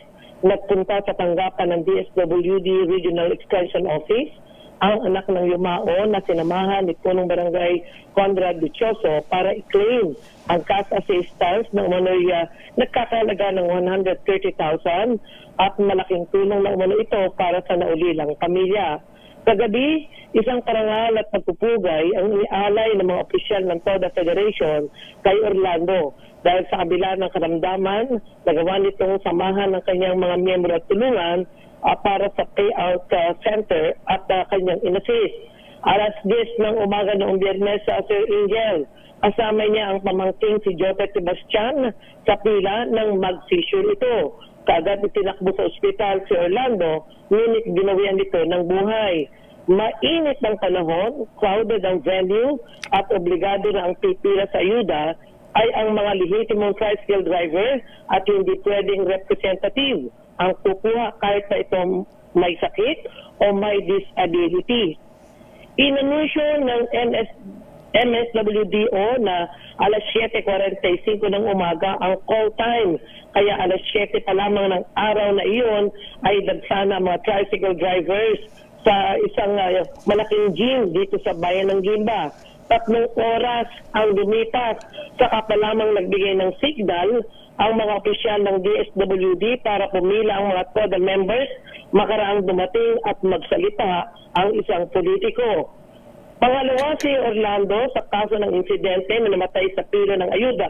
Nauna rito ang katulad na insidente sa Quezon City noong April 19. At ayon nga kay DSWD Secretary Gatchalian, wala nang mahabang pila at magiging ligtas, mabilis at organisado ang distribusyon ng ayuda sa mga susunod na linggo dahil sa digital at online na payout system na, kabilang paggamit ng e-wallet at electronic disbursement. Sa ganitong sistema, Sir Angel, wala na rin mga politikong magsasalita dahil siyang nagpapahaba ng programa sa pagsasagawa ng payout. Yan, ganun talaga dapat. Ang init ng panahon eh. Ang tindi ng init dyan sa Nueva Ecija, ha? Nasa mga 44, 45 din yata ang antas ng sentigrado. Damang init dyan. So, G, natanggap niya na yun. Talaga pong mainit. Kahit po nung Biyernes na yun, sinasabi po ng Federation President na talagang sobrang init. Kaya talagang ang problema lang kasi, kahit na may sakit na, naka-wheelchair na, paralyzed na, pinapipila pa rin. Kaya po ang mga komento ng mga mamamayan dito, sana, pagka ganun may sakit na, pwede ng iba ang kumuha. O kaya naman talaga ay idala na lang sa mga bahay-bahay. Sige, hindi yung ganun tinitipon, lalo na po summer ngayon, napakainit talaga ng panahon. Okay, G. Ma'am G, pakinggan mo rin mamaya at nasa linya na natin si ASEC Irene Dumlao ng DSWD. May mga enhancement na silang mga ginagawa. So G, maraming salamat at sa radyo natin Gimba, thank you dito sa inyong mga impormasyong ibinahagi sa atin. Follow up doon sa balita mo kahapon. Thank you, G. Yes, sir. Yeah, marami pong salamat. Si G. Herrera mula po sa radyo natin Gimba. Ma'am Irene, ASEC, kumusta na ho kayo? Kung magandang umaga po. Magandang umaga din sa lahat ng sumusubaybay ng iyong programa. Ayan, so digital payout na ho tayo. Wala nang pila-pila. Kung nasa manual distribution pa rin po tayo ng cash relief assistance. Oo. Kasi ang tindi ho ng init kasi. So, kailan mangyayari yung digital payout, ASEC? Well, kung hopefully, sa mga succeeding payout distributions or cash aid distributions, kung magkakaroon pa po tayo ng second tranche nitong pamamahagi natin ng cash relief assistance ay digital systems or yung paggamit na po ng mga electronic wallets ang ating pong gagamitin. But right now, for the first tranche nitong cash relief assistance distribution, manual po muna yung ating pong proseso dahil mahalaga na i-require natin yung physical presence ng mga drivers at yung submission din po ng kanilang driver's license kasi that's the only way to verify kung ito pong mga nasa listahan ng mga drivers ay siya pong mga individuals na dapat po natin na i-serve. Okay. Kung batay po kasi doon sa experience natin, nakita natin na doon sa listahan, merong mga duplicate entries, merong mga erroneous entries. Kaya kinakailangan talaga nating i-verify. And the only way to verify that is to require them to be physically present in our payout activities. Pero pwedeng case-to-case basis para halimbawa nga may sakit, yung iba kung talagang naka-wheelchair na, pwedeng case-to-case basis siguro? Or mahirap yun? Right now po, kung ano talaga siya, hindi muna natin inaalaw na mag-send sila ng representative kung hindi nila kaya noon. Kasi again, we need to verify nga kung yun po yung mga drivers talaga na dapat natin bigyan itong cash relief assistance. But we're making sure kung meron tayong appropriate and yung tinatawag natin na heat emergency planning. Kasi tamang sinabi mo, mainit po yung panahon. So our regional directors were reminded na dapat po tiyakin na maayos yung mga payout activities natin, properly insulated yung venue, dapat po meron din yung sapat na mainom na tubig para doon sa ating mga vulnerable sectors lalo na. And again, sabi nga natin dapat they coordinate with the local government unit para po meron pong mga emergency response teams na naka-standby doon sa mga payout activities. And at the same time, natiyak po na meron nga pong mga kinakailangang mga safety measures para sa mga drivers po natin. So itong dalawang naunang kaso, isolated naman to for sure siguro look out na rin doon ng mga pipila. Kung talaga masama yung pakiramdam, kaya lang talaga ang hirap din iporgo kung yun ang inaasahan mong ayuda, Asek eh. So paano kaya natin maiwasan tong ganito? Pwede naman schedule na lang. O per batch para wala ng pila. That's correct. Yung meron tayong yung queuing system. So dun sa queuing system po natin, makukuha mo yung QR code, nakalagay kung anong oras ka lang magtutungo doon sa payout activity. No? Para maiwasan nga yung matagal kang nandun sa payout venue. Opo. So may per oras po iyan at may letra ng iyong surname. So ganun po yung magiging sistema natin. And dadagdagan po natin yung mga payout sites para again maiwasan yung pag-flock ng mga drivers in one payout site only. Siguro nga yung pinakamaganda magdagdag tayo. Kasi hindi mo rin maiwasan kahit ngayon ginagawang pamimigay doon sa 20 pesos na bigas ng ng DA, di ba? Sabi, may QR na. So, kung kailan kayo schedule, doon na lang kayo pupunta. Yung iba, madaling araw pa rin, pumipila pa rin Anyway, hindi naman din siguro natin sila masisi. But at least there are measures being undertaken para masiguro natin hindi na maulit pa itong ganitong sitwasyon, Asek. So, nakakamagkano na ho tayo, Asek? Well, kung batay po dun sa aming pong pinakahuli na monitoring, nasa mahigit 1.14 million drivers na po yung ating pong na-assist o nakatanggap nitong 5,000 pesos na cash relief assistance. At sa katunayan nga po, nasa mahigit 5.7 billion pesos na yung ating pong nailabas o nagamit para nga po dito. Ayan. Sige. Sana nga po may makapag-devise pa ng baka may mga gusto kayong isuggest kung paano natin maiwasan tong ganitong problema and mapaganda yung payout system. Parating ho ninyo sa DSWD kay Asek Dumlao. Asek Irene, thank you for joining us. Magandang umaga po. Kong maraming salamat din po at magandang umaga. Si Asek Irene Dumlao ng DSWD. Magandang umaga, Pilipinas! 51 anyos na tricycle driver. Patay. Hindi, kaya naman nalunod. Hindi, ibang usapan na ito kayo naman. Nalunod sa isang beach dyan sa Sual, Pangasinan. Anong nangyari? Freddy Fajardo, Aris 38. Basantos siya kabasanay, chikamin sa ating masukin dyan sa Pangasinan, Freddy.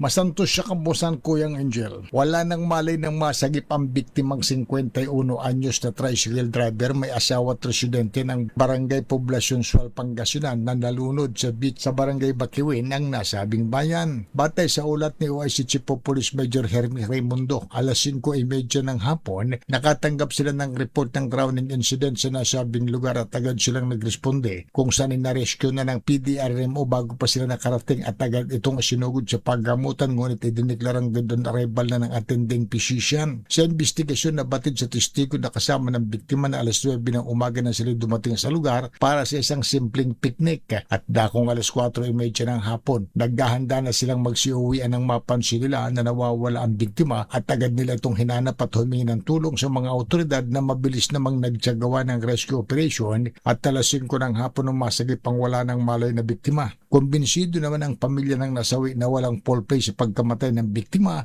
na ngayon nakaburol na ang kanyang mga labi sa kanilang tahanan sa barangay Poblacion Sual.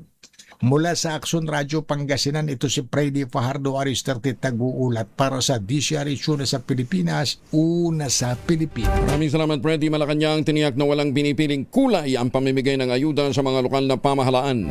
Detalye ng balita mula kay Let Narciso, RH14. Let, good morning. Nilinaw ng Malacanang na walang barangay ang sadyang inalis sa pamamahagi ng ayuda sa Batangas sa ilalim ng programang Bawat Bayan Makikinabang.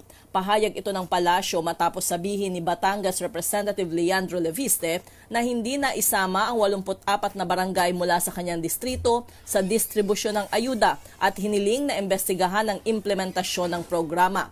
Ipinaliwanag ni Palace Press Officer Claire Castro na may ilang barangay na hindi nakapagsumite ng kumpletong dokumento kaya hindi agad na ilabas ang pondo. Kailangan anya ang requirements para maiwasan ang pagkwestiyon ng Commission on Audit sa paggamit ng pondo. Tiniyak din ng palasyo na walang pinipiling kulay ang administrasyon at lahat ng barangay ay makatatanggap ng tulong basta't makumpleto ang mga papeles.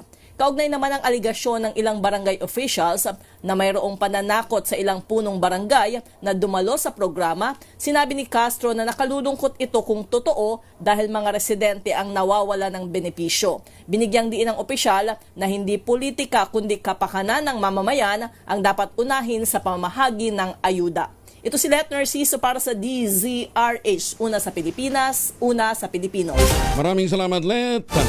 Sa mga pupunta sa mga ayuda center, magbaon din ng proteksyon laban sa mikrobyo. May dalawang formulation ng family alcohol. Pwede nyo baunin proteksyon ng pamilya laban sa mikrobyo. Yung family 70% isopropyl alcohol especially prepared for clinics, hospital, pharmacies, laboratories, pero okay na okay din po sa mga households. Very effective yan sa disinfection at sterilization. Ganyan na bagsik ng family 70% isopropyl alcohol. Maghapon man natin gamitin, no problem. Hindi po manunuyo ang ating mga kamay dahil meron po itong moisturizer. Yun namang mabangong family rubbing compound improve alcohol. Ayun po yung mabangong isopropyl alcohol na ginagamit po ng mga masahista, mga barbero, mga doktor, mga nurse, mga komadrona for sponge beating and other cleansing purposes. Family rubbing alcohol parang DCRH mukna sa mahabang panahon. Mabibili sa namang butik at convenience stores nationwide.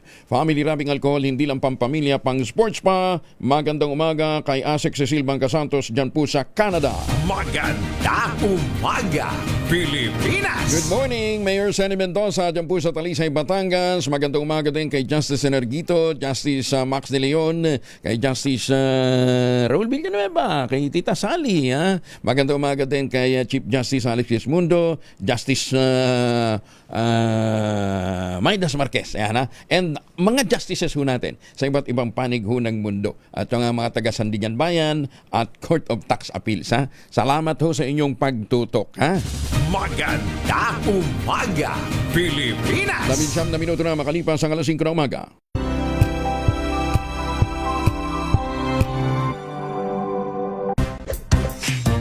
Tanggaling-galing mo Smart dishwashing paste ko Pritong ulam na masebo Plato ng kaldero Tanggaling for everyday. Ganyan pag smart ang dishwashing paste. May double tanggaling formula. Tanggal ang sebo, tanggal ang bakterya. Pahit para walang bahit. Linis fantastic sa metal at plastic. Number 1 ko to. Tanggaling-galing mo. Smart dishwashing paste. ACS. Sa lahat ng bagay, simula pa lang, siguraduhing max protection na. Kasi pag kulang ang proteksyon, baka madaling masira. Sa ngipin, dapat may Max Protection din. Max sa alaga ng Unique Toothpaste. With Max Protect Formula. Help stop cavities before they start. While keeping breath fresh. Try Unique Maximum Fluoride Protection. Para Max alaga, Max Protektado. ACS. Wow, ang saya. Isang barangay na labada, puro mancha pa. Goodbye, pahinga. Mommy, isang laba lang yan sa Pride Bar Blue. May powerful stain-away enzymes na malupit sa dumit mansya. At di masakit sa kamay. Isang laba lang yan. Hello, pahinga. Hello, Pride Bar Blue. ACS.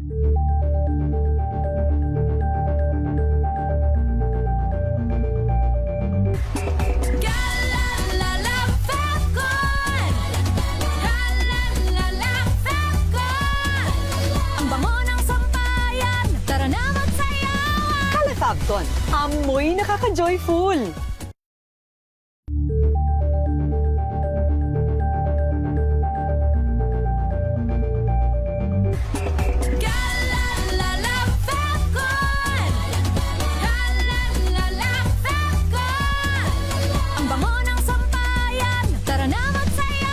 Calefacton, amoy nakaka-joyful. Tinesting, sinuri, siniyasan. Ang resulta? Super effective ang Shield sa pagpatay ng bakterya at virus. Shield Antibacterial Soap. Believe ang mga eksperto sa Philippine Nurses Association. At si Mami. Tiwala ako sa Shield. Shield Antibacterial Soap. Napatunayang mabisa. Ang mga nurse, tiwala. ACS.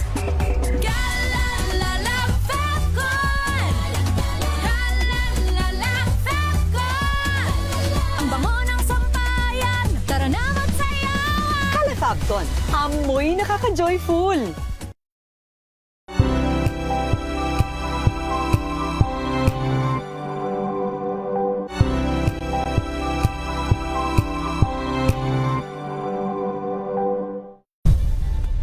Nagsimula sa pangarap hanggang sa maabot ang tagumpay. Iba't ibang kwento, iba't ibang mukha ng atletang Pilipino. Mas pinatindi, mas pinalakas, at mas pinaaksyon sa Match Point tuwing Sabado, 12:30 ng tanghali sa DZRH TV.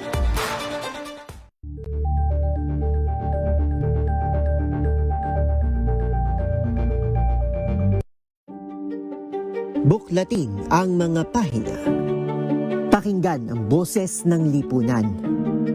Tunghayan ang mga issue mula sa ibang katayuan. Nakakalungkot kasi deserve ba namin ng ganito? Na hindi nila alam kung ano talaga yung kanilang mga karapatan. Yung gobyerno, tinulungan nila yung kanilang magsasaka. Pinapatahimik tayong lahat using various laws. Tama si Kuyang Angelo Palmones. Magandang umaga, Pilipinas! 23 na makalipas ang alas 5 ng umaga. Ohayo ko sa masukin natin dyan sa Japan. Magandang umaga po sa mga Pilipino dyan po sa Taipei. Mamayaban lang sa Las Vegas. Good morning. Siyempre mga midnight singers natin dyan po sa San Diego, California. Good morning ho sa inyo. Sa mga suki natin dyan po sa Canada, magandang umaga din po. Ay, Boss Jun Yambao, The Debonair. Tuloy nyo lang yung inyong road shows dyan, ha? Kung pabalik ho kayo ng Pilipinas, wag nang magpasalubong na imported na tsokolate, meron po tayong Tangerine Chocolate. Ang Tangerine Chocolate po ay brand ng mga magniniyog ng mga magsasaka dyan po sa lalawigan ng Quezon. Sa tulong nga po ni Dr. Helen Tan, yung po mga planting material na galing sa Davao, hinakot po para maitanim dyan po sa mga sakahan sa lalawigan po ng Quezon. Kaya ngayon, nagpo-produce na po sila ng dekalidad na kakawins, pinaprocess para maging Tangerine Chocolate. Available yan sa 0919-095-5935. Meron din yata sa mga pasalubong center. Ano ha? Ang Tangerine Chocolate po ay may mahigit 10 variant sa mga raw material ay galing din po sa ani ng mga magsasaka. I-check po ninyo sa tangerinechocolate.ph.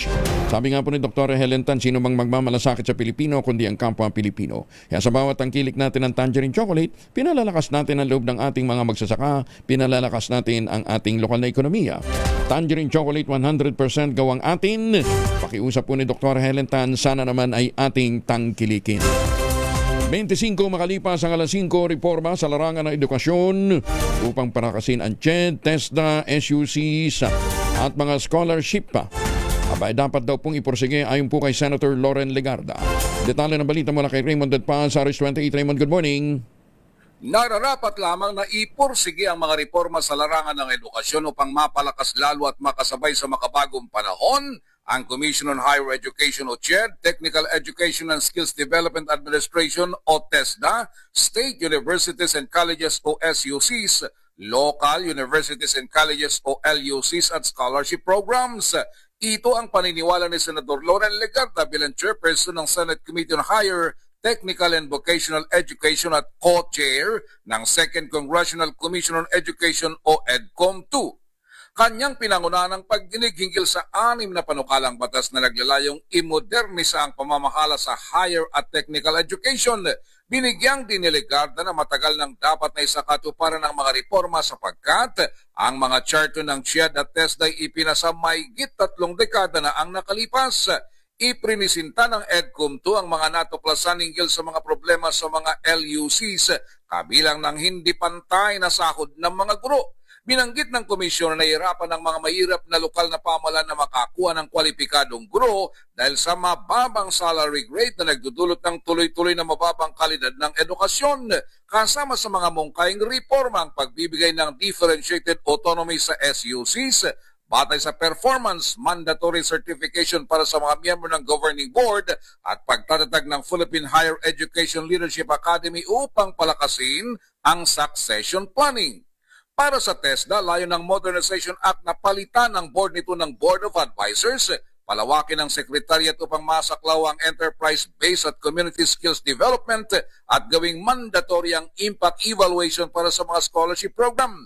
Samantalang layo ng Professional Standards and Quality Assurance System Act na pag-isahin na magkakapatong na mandato ng CHED, TESDA at Professional Regulation Commission upang tugunan ang mga lumang batas na pumipigil sa pag-update ng curriculum. Ito si RH28 Raymond Adpas para sa DCRH, una sa Pilipinas, una sa Pilipino. Maraming salamat, Raymond. Magandang umaga, Pilipinas! Magandang umaga sa mga Pilipino dyan sa South Korea. Anong sayo? Ayan, at magandang umaga din po sa mga suki natin dyan po sa Balagtas, Batangas. Mainit ka diyan. Pagkamatay ng 19 na individual sa Toboso, Negros Occidental, pinaiimbestigahan sa Kamara. Detalye ng balita mula kay Manang Milky Nagunan, Arichwald. Manang Milky. Pinaimbestigahan ng Makabayan Block sa House Committee on Human Rights ang umunoy pagpatay sa 19 katao sa Toboso, Negros Occidental.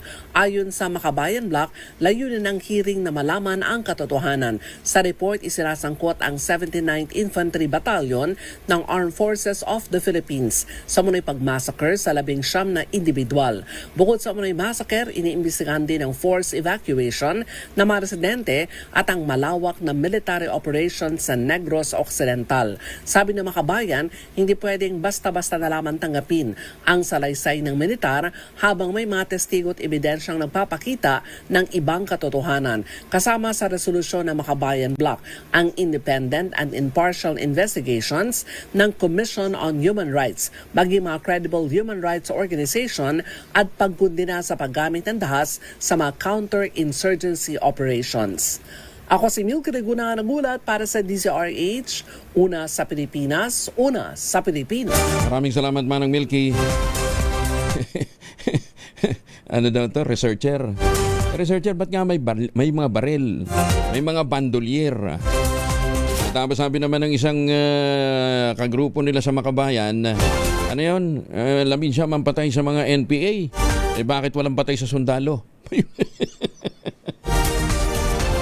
Hindi mo maintindihan. Di ba? Ay, susme. Pinaplano naman ng Bureau of Internal Revenue at ang Presidential Anti-Organized Crime Commission ang paggamit na ng mga makbagong teknolohiya tulad ng data at blockchain analytics upang masiguro ang pagbabayad ng tamang buwis ng mga online sellers sa bansa. Sa isinagawang pagpupulong sa pagitan ni BIR Commissioner Sherlito Mendoza at mga opisyal ng PAOK, tinalakay ang tumataas na bilang ng mga hindi sumusunod sa pagbabayad ng tamang buwis sa digital space, kabilang ang online selling at mga bagong payment channels. Paliwanag ni Commissioner Mendoza, layunin ng hakbang na palakasin ang pagpapatupad ng nasabing batas sa tulong ng iba pang mga ahensya ng gobyerno gaya ng Bureau of Customs, Anti-Money Laundering Council at ng Department of Trade and Industry. Nabatid na bukod sa koleksyon ng withholding tax mula sa mga online sellers, ipinatutupad din ng BIR ang 12% value-added tax sa mga digital service. Matatanda ang noong 2024 pa nagsimula ang pangungulekta ng withholding tax sa mga electronic marketplace operators gaya ng Shopee at Lazada mula sa kanilang mga merchants. Magandang umaga muli sa ating mga kaibigan dyan po sa BIR, ha? Lalong-lalo na yun doon sa mga nabubwisit. Doon ho sa mga tiwali at saka mga pasaway na patuloy pa rin ipinatutupad ang kansiladong LOA, ha? Kaya si Commissioner Mendoza, ang balak ko ay magkaroon na ng malawakang inventaryo para po doon sa mga inisyong mga LOA noon. Lalong-lalo na masilip kung sino ang mga pumirma doon sa technical terminal pala, hindi technical, terminal report. Dahil doon sa terminal report, malalaman kung magkano ang arigluhan, magkano ang nabayaran. Ayan, magkano ang napunta sa gobyerno, at magkano naman kinita ng mga bumili ng resort at saka ng mansyon. Ayan, sabi ho ni Commissioner Mendoza, yun daw pong mga hindi makakagol. Yun daw pong mga hindi makakagol. Magbilang-bilang na. Mag-ready ng magbalot-balot dahil baka sila ay kasama sa mga machuchugi. Ayan, alam nyo naman yung lunch stock payers, mukhang mahihirapan talagang makagol yun dahil na-advance na ho Ay, good morning! Good morning sa mga taga Parañaque, sa mga taga Parañaque, 32 na makalipas ang alas 5 na umaga. Vice ganda muling bibida sa pelikula ng MMFF 2026. Ibabalita yan ni Gorgie Rula. Gorgie, good morning! Maingat si Vice Ganda sa pagkwento kung ano ang plano niya sa darating na Metro Manila Film Festival 2026. Definitely ay may pelikula raw siyang islalahok at excited daw siya rito. Pinagbawalan na daw siya ng Star Cinema na magsalita dahil ang gusto nila ay ang star mismo ang mag-announce kung ano nga ito. Heto pa ang pahayag ni Vice Ganda. Nag-announce na ako. So, wag na muna. Pero bongga yung kakolab ko this time. Yung mga basta masabog collab. Pero may ka-collab talaga na bago. Yeah. Na ngayon mo palang makakasama. Kasi yun din naman siyempre ang tagal ko na rin namang nagsasolo movie. So excited din yung mga tao na makita kung sino yung mga ibang pwede kong makasama sa pelikula. Yan ang pahayag ni Vice Ganda at ang maraming ang nagdududa na si Vic Soto nga ba itong makakakolab niya dahil ngayon lang daw niya ito makakasama. Pero hindi mo na ito kinoconfirm ng unkabogable superstar. Binati pa nga ni Vice Ganda si Vic Soto na nagdiriwang ng kanyang kaarawan ngayong Martes. Gorgie Rula po nag-uulat mula sa showbiz ng DZRH, una sa Pilipinas, una sa Pilipino. Maraming salamat, Gorgie. Maganda umaga, Pilipinas! Muling kinilala naman ang lungsod ng Davao bilang pinakamagandang destinasyon sa Pilipinas. Sa pinakamagong World Travel Index April 2026 rankings, nakuha ng Davao City ang unang pwesto sa bansa na may kabuuang World Index rating na 75.66. Mas mataas ito kumpara sa 75.48 rating na nakuha ng lungsod noong 2025. Umapangalaw naman sa listahan ang Puerto Princesa sa Palawan. Pangatlo ang Makati, pang-apat ang Baguio, pang-lima ang Dumaguete, pang-anim ang Cebu. Top 7 naman ang Iloilo, top 8 ang Maynila, top 9 ang Legazpi at top 10 ang Lapu-Lapu City. Sa kabuuan, nakuha ng Pilipinas ang 33rd na pwesto mula sa 193 countries sa buong mundo pagdating sa mga bansang magandang pasyalan. 34 na makalipas ang alas 5 ng umaga.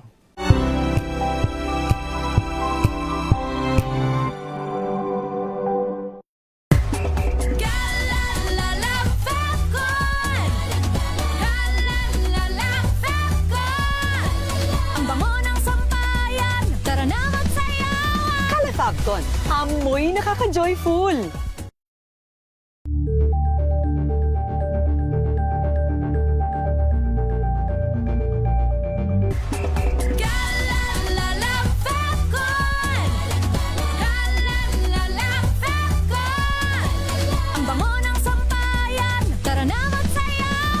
Calafabcon, amoy nakaka-joyful.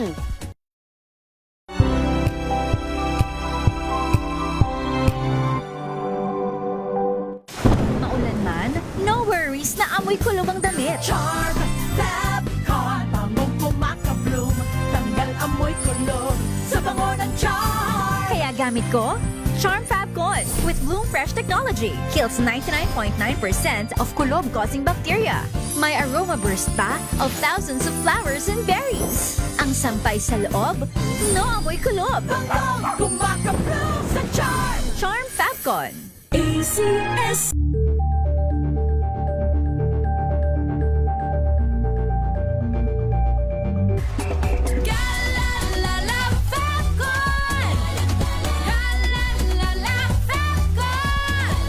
Ang bango ng sampay. Cotton, amoy nakaka-joyful.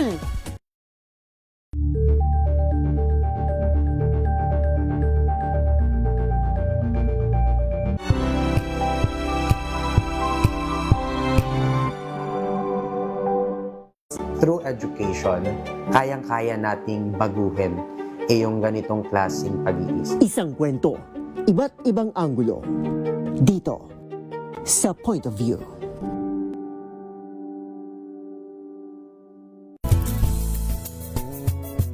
Number 1 na naman ang inyong DZRH sa latest survey ng Kantar Media na inilabas nitong January 2026. Hindi lang sa Metro Manila, kundi pati rin sa Mega Manila. Patunay na DZRH lang ang inyong tunay at totoong pinagkakatiwalaan. Taos-puso po kaming nagpapasalamat sa inyong patuloy na pagtitiwala dahil ang DZRH, una sa Pilipinas, una sa Pilipino. Saan ka man sa mundo, tayo Pilipino. We've got you covered. From the hottest hits, exclusive interviews, kilig to the bones fan meet experience, and hataw performances of your favorite stars. Saturdays, 12 noon, dito lang sa DZRH TV.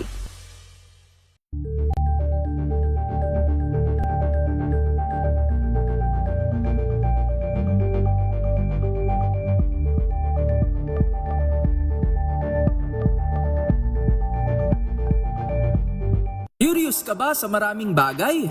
Kami na ang bahala dyan. Aalamin, tutuklasin at bibigyang linaw namin ang mga katanungang bumabagabag sa inyong isipan. Sa programa kung saan ang bawat sagot ay galing lamang sa mga eksperto.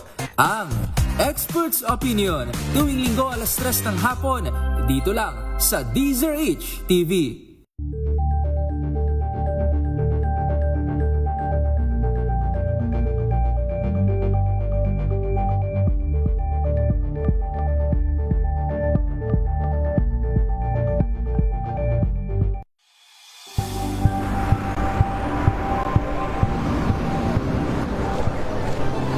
Ating mga eksperto. Dito lang sa Expert Opinion. Ito ang The Better News. TNVS. Trending and Isang kwento, iba't ibang anggulo. Dito sa Point of View. Bawat pananagutan ating tatalakayin dito sa Hoy. Bawal yan.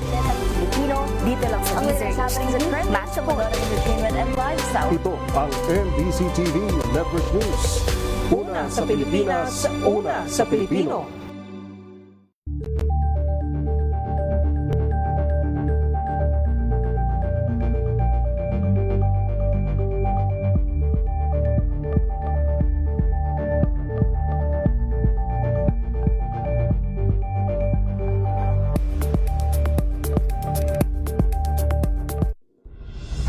Tuloy-tuloy ang pagtulong, tuloy-tuloy ang pagseserbisyo at tuloy-tuloy ang balitaan kasama si May Binauhan sa Operation Tulong mula Lunes hanggang Biyernes.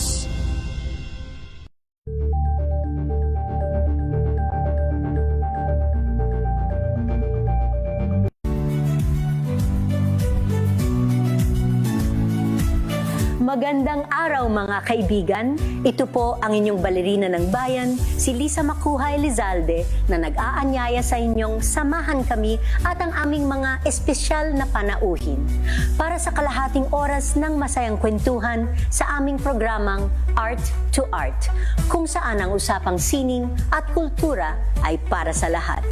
Huwag kaliligtaan, tuwing linggo, alas 3:30 ng hapon, dito lamang sa DZRH Radio, DZRH TV, at via online streaming.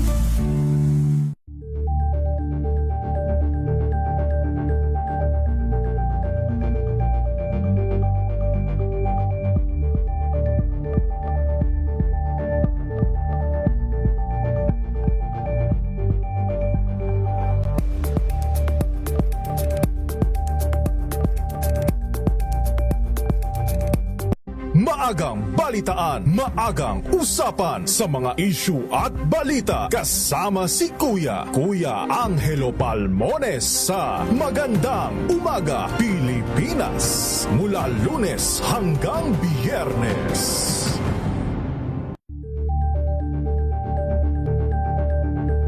Umaga Pilipinas. 42 makalipas ang alas 5 ng umaga, may buntag sa mga tigpaminaw nato dyan sa Bantayan Island, Cebu. Ma'am Dottie Molino sa Kidapawan City, good morning. At kay Director Ginger Katabuy dyan po naman sa Net 25, mga nakatutok ko sa atin dyan sa newsroom, nag-Net 25, antay kayo ng chismis, Nananakita man yung mga kasukasuan, nagkakaringkel, sumihina na bang kalamnan, epekto yan ang ating pagtanda. Ipinakikilala ang Ultaplex, isang health drink mula po sa lamikha ng Ultabio backed by Japanese technology. Ang Ultaplex ay may HCG complex, hydrolyzed marine collagen para sa skin at joints, HMB pampalakas ng muscles, glucosa green para sa ginhawa ng kasukasuan. Available in coffee with stevia at powdered drink mix. Kaya baguhin ang galaw, sigla at ganda with proper diet and exercise. Hanapin lamang po ang shop, sa Shopee, Lazada at Ultabio.shop ang Ultaplex. Ang Ultaplex po ay hindi gamot at hindi pwedeng gamiting panggamot sa anumang uri ng sakit. If symptoms persist, consult your doctor. Magandang umaga sa mga taga-BCDA ba? Ang kanilang presidente dyan si Jake Bingkang. President Jake, tuloy ba yung bidding today ng proyekto para po sa rehabilitasyon, repair and rehabilitation ng Pasig Potrero Bridge dyan po sa SCTEX na ngayon po ay one lane passable lang kasi medyo delikado na daw po ito. Yung phase 1 ng rehabilitasyon ng Pasig Potrero Bridge ay nagkakahalaga lang naman ng 2.5 billion pesos. Ayan na. Tapos yung phase 1B ay 840 million pesos. Ayan na. Mamaya po, ngayon pong araw na ito, April 28 ang bidding.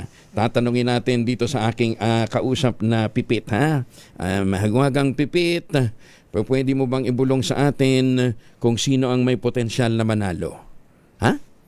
RD Policarpio and Company, Sino Road and Bridge Group Company Limited, yung consortium nila ang posibleng manalo. Magaling yan.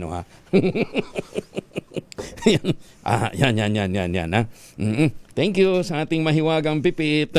Maganda Umaga Pilipinas. Inasuhan ng Bureau of Internal Revenue ng tax evasion sina dating presidential spokesperson Harry Roque, ang kanyang misis na si Myla Roque at isang associate na si Percival Sason Ortega sa Department of Justice.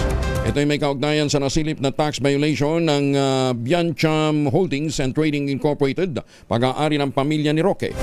Ayon sa BIR, hindi naghain ng kaukulang tax returns ang mga respondent at hindi rin sila nagbayad ng buwis para sa pag-transfer ng shares at pagtaas ng otorisadong capital stock. Batay sa datos, ang kanilang tax deficiency ay tinatayang aabot ng mahigit sa 3.35 million pesos, kabilang ang surcharges at interest. Sa ilalim ng Section 254 ng Tax Code, ang hindi pagbabayad ng buwis ay maaaring patawan ng parusa na mula kalahating milyon hanggang 10 milyong piso na multa at 6 hanggang 10 taong pagkakakulong. Pinuna ng Commission on Audit ang mahigit sa 693 million pesos na laga ng expired at malapit ang mag-expire na mga gamot sa medical inventory naman ng Department of Health. Ayon sa COA report, nasa 217 million ang expired na mga medisina, 476.5 million naman ang pinangangambahang mag-expire bago pa man makarating sa mga benepisyaryo. Kaugnay nito, kinestyon ng COA kung na-assess ng maigi ang demand at kung tugma ba ang volume ng mga gamot ng ahensya sa aktual na pangangailangan. Ginit ng COA, bukod sa nasasayang lamang ang pondo ng gobyerno, nakakaapekto rin ito sa distribusyon ng medical resources. Pinamunuan naman ni Senator Loren Legarda, chairperson ng Senate Committee on Higher Technical and Vocational Education at co-chair ng 2nd Congressional Commission on Education o EDCOM 2, ang pampublikong pagdinig hinggil sa 6 na pangunahing panukalang batas na naglalayong i-modernize ang pamamahala sa mga mataas at teknikal na edukasyon, palakasin ang pamantayang profesional at quality assurance, palawakin din ang maoportunidad sa scholarship para sa mga estudyanteng Pilipino. Tinalakay ng komite ang strengthening the Commission on Higher Education Charter, yung Senate Bill 1036 at 1227, ang Technical Education Skills Development Authority o TESDA modernization, ang Local Universities Colleges Governance Act, ang Presidential Merit Scholarship Program Act, at ang Strengthening State Universities and Colleges Governance Act. Ganyan din ang Philippine Professional Standards and Quality Assurance Systems Act. Binigyan din ni Ligarda na ang matagal na dapat na isakatuparan ang mga reforma sapagkat ang charter ng CHED at TESDA ay ipinasa mahigit 3 dekada na nakalilipas. Binanggit din ng komisyon na nahihirapan ang mga mahihirap na mga lokal na pamahalaan na makakuha ng kwalipikadong guro dahil naman sa mababang salary grade na nagdudulot ng tuloy-tuloy na mababang kalidad ng edukasyon.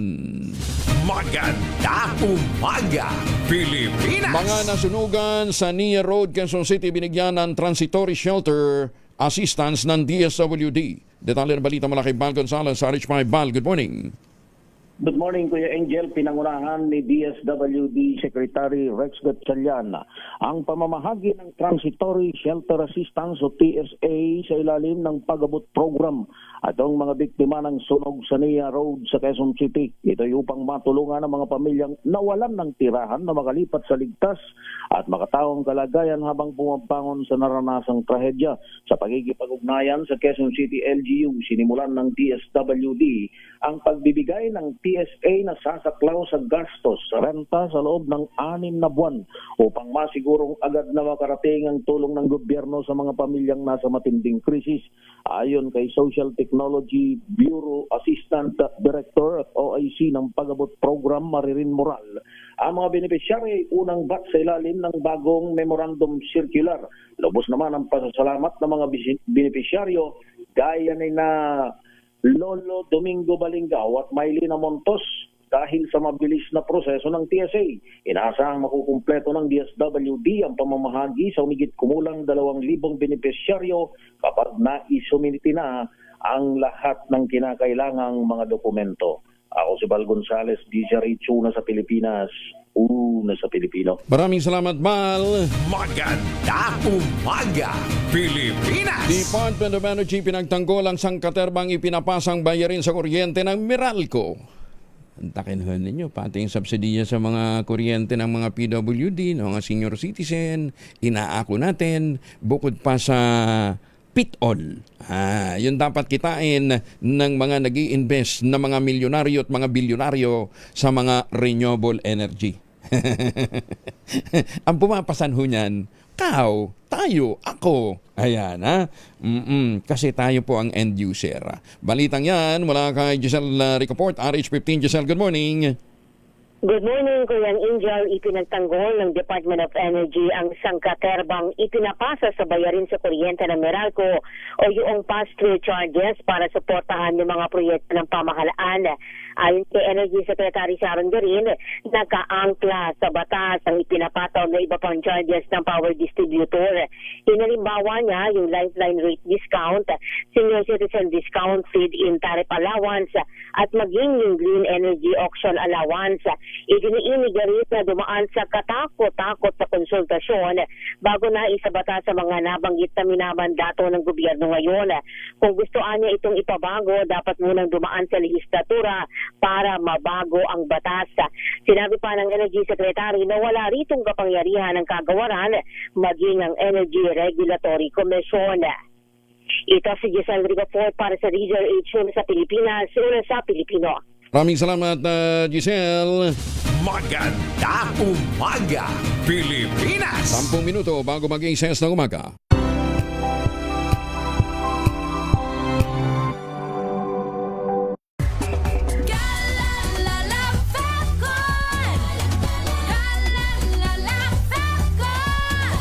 Ang bango ng sampayan, tara na magsayawan! Calafabcon, amoy nakaka-joyful!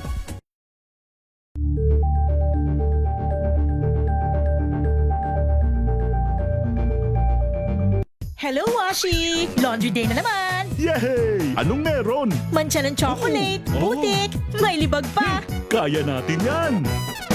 With Pride Washing Machine Detergent, may triple stain-away formula. Tanggal ang makapit, madikit, at malupit na dumit mancha. Kaya easy-easy ang labada. Mula noon hanggang ngayon! All you need is pride! All you need is pride! ACS!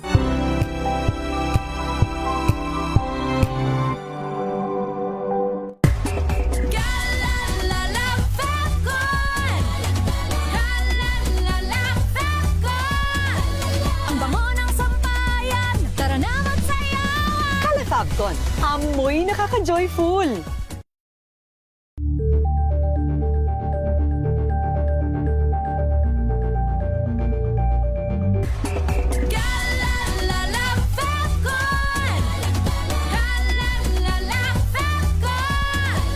Ang bango ng sampayan, tara na magsayawan! Kala Fabcon, amoy nakaka-joyful.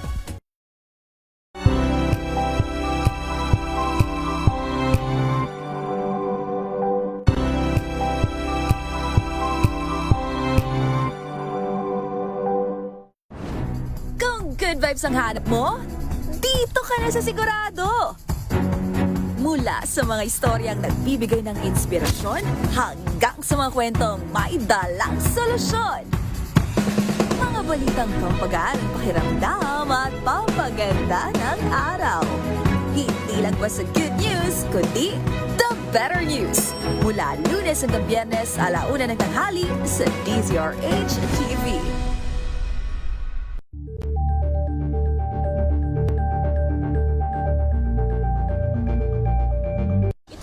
Ng naitalang 17 individual na ang kanilang naaresto. Metro Manila Development Authority o MMDA ang No Contact Apprehension Policy o NCAP sa Metro Manila. Sa ang ilang mga dokumento ay peke. Hindi rin legal ang employment na ipinangako sa kanila. Sa mata ng batas, mananagot ang sangkot at may sala. Dahil sa bawat paglabag, may karampatang parusa. Alamin ang mga pananagutan sa likod ng mga bawal. Dito sa Hoy! Bawal yan, tuwing Sabado, 11:30 ng umaga. Dito lang sa DZRH TV.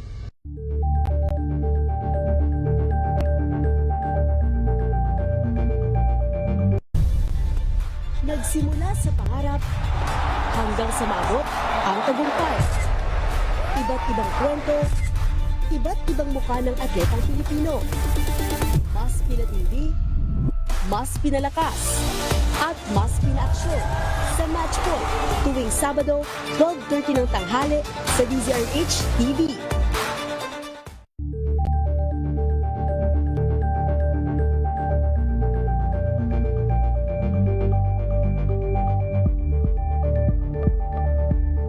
Angelo Palmones. Magandang umaga, Pilipinas! 6 na minuto na lamang bago po mag-ises na umaga ay giniit ng human rights advocate at public interest lawyer na si Attorney Antonio Bucoy na tila inaamin na ng asawa ni BP Inday Sara, si Attorney Manscarpio, ang kahinahilala nilang bank record na ibinunyag ng Anti-Money Laundering Council. Ayon kay Attorney Bucoy, dahil sa paghahain ng kaso ni Carpio, kaugnay naman ay paglabag sa batas na ginawa ng AMLAC. Pinalalakas lamang nito ang hinala na totoo ang mga natuklasang record tungkol sa bank accounts nilang mag-asawa. Iginit ang abogado ang naturang reaksyon ng isang inaakusahan ng krimen ay sagutin dapat ang mga aligasyon at ipaliwanag kung bakit nito itinatanggi ang mga paratang. Salangatan niya ito sa naging tugon ng mag-asawang Duterte Carpio at pilit na hinaharang ang proseso halip na harapin ang mga akusasyon at depensahan ang kanilang sarili. Kasi kung kayo ay inakusahan ng isang krimen, ano bang natural na reaksyon ng tao? Ang natural na reaksyon ng tao, sagutin mo, itanggi mo, sagutin mo kung bakit mo itinatanggi. Hindi yung hahadlangan mo, haharangan mo yung proseso. Ito yung pagkakataon na mamimiss niya yung pagkakataon na harapin yung kanyang ang pag-uusig sa kanya. Ngayon, impliedly, inaamin niya. Ibig sabihin, wala siyang masabi. Ganun din ginagawa ng asawa niya, ni BP Sara. Bawal na lumabas ng bansa si Senator Francis Jesus Escudero at ng kaibigan nitong negosyanteng si Maynard Ngu. Kasunod dito ng inilabas na precautionary whole departure order ng Sandigan Bayan 6th Division kaugnay sa mga pagkakasangkot ng dalawa sa flood control kickback scheme. Si Ngu ang itinuturong ni dating Public Works Undersecretary Roberto Bernardo na pinagbigyan niya ng 280 million pesos na pondong commitment kay Escudero at ang umano'y bagman din ito ng senador. Matatandang si Escudero naman ang sinasabing tumanggap umano ng kickback mula sa umano'y kontraktor na si Lawrence Lubiano na nag-donate ng 30 million pesos sa kanyang pagtakbo noong 2022 elections. Una nang itinanggi ni Escudero ang nasabing mga alegasyon laban sa kanya. Umiinit ang tensyon sa pagitan ng ilang lokal na opisyal at ng Kapitolyo ng Batangas matapos hindi makatanggap ng tig 200,000 pesos na ayuda ang 84 na barangay sa ilalim ng programang Bawat Barangay Makikinabang.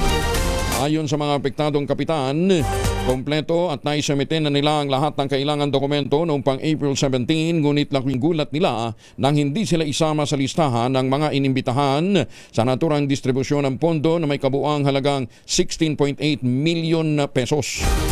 Sa isang pahayag, ibinunyag ng ABC President ng Taal, Batangas, na bago ang nakatakdang araw ng pamimigay, nagtanong sila sa Kapitolyo tungkol sa kanilang schedule. Pero sinabihan daw sila na depende kay Governor B kung isasama sila at meron daw itong tampurorot. Ganon? Dito nangako naman si Batangas 1st District Representative Leandro Leviste na aabunuhan na muna ang mga tig 200,000 pesos pag hindi na i-release ang mga tseke. Pero ipinadala din niya ng mga kapitan direkta sa Malacanang ang requirement na nasabit na nila sa Kapitolyo noong April 17. Ay, susme, sana naman walang ganun na walang politika sa pamamahagi ng ayuda dahil huyan naman ay pera ng bayan. Magandang umaga, Pilipinas!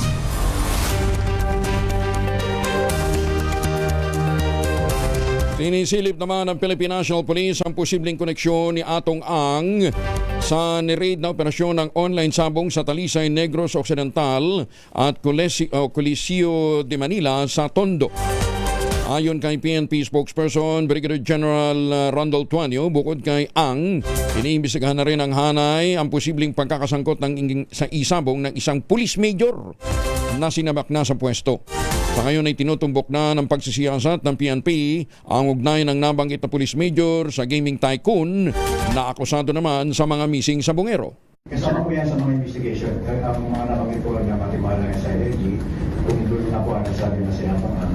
Nagkasama rin sa investigation na sinasagawa ngayon si IDG, yung police major na nabanggit din po ang ating mga secretary, at yung connection din po ng isa po na nahuli sa Bacolod, at yung operations na nangyari sa March 20 po sa Tondo, yung actual na pinag-usapan po.